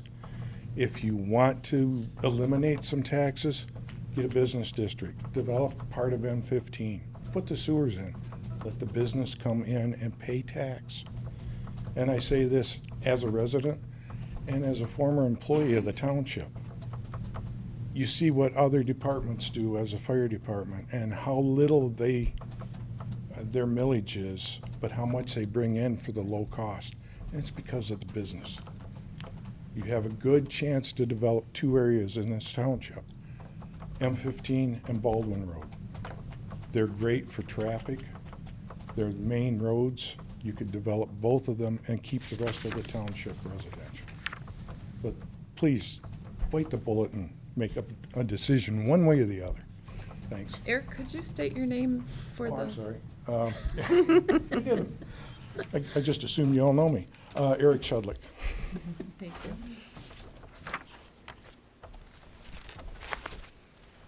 Eric, I don't know who you are. What did you do formally? Fire department. Fire Oh, okay. Okay. Is there anyone else that would like to make a comment this evening? Yes, Ryan, come on up. That's my job. What do you say? Oh, can we end this thing? I warned you. All right. Okay. No more public or citizens' comments, so at this time, we can take board comments, so Scott. Yes, you saw, Fred put a new sheet on the table I saw for everybody. Just be paying attention to this. I know there's kind of a split on the board right now, a few of us. This is part of Fred's letting you know that he's getting well over his allotted overtime and there's gonna be a problem. He wants to be moved back to salary position, which I personally agree with, just so everybody's on the table, knows where I'm at. But he's, after the whole weekend, with the movie night, and he has put a lot of time in over at the park. And just, I didn't want people to be surprised when all of a sudden he hits his max overtime, and either we're gonna have to approve more overtime, or he's just gonna have to go home, and things aren't gonna get done. So I just wanna be clear, I wanna make sure everybody's paying attention to those numbers. Thank you. Are there any other board comments? I just wanted to say too, with the sewers, when he mentioned about the businesses and the fire department, it would also help the school, because the businesses help the school funding. So I just wanted to mention that the sewers would help the school, and I wanted to, Careful, because now you're talking about taxpayers covering the cost of the school's portion of the sewer, so that's not necessarily true. I think we can save the discussion Yeah, I for just- another day. okay, well, that On was sewers just my point. comes that- back. That more business, I'm just saying more businesses help the schools, that's all. But, and then for my son's comment, but I was just gonna say when we're ready to adjourn, then I can do that for him. Okay, are there any other board comments? All right, Dana, do you want to make a motion to adjourn? Sure, I'll And make who that would like motion to to second? adjourn. I'll second. All in favor, Ryan. please signify by saying aye. Aye. Aye. Meeting's adjourned.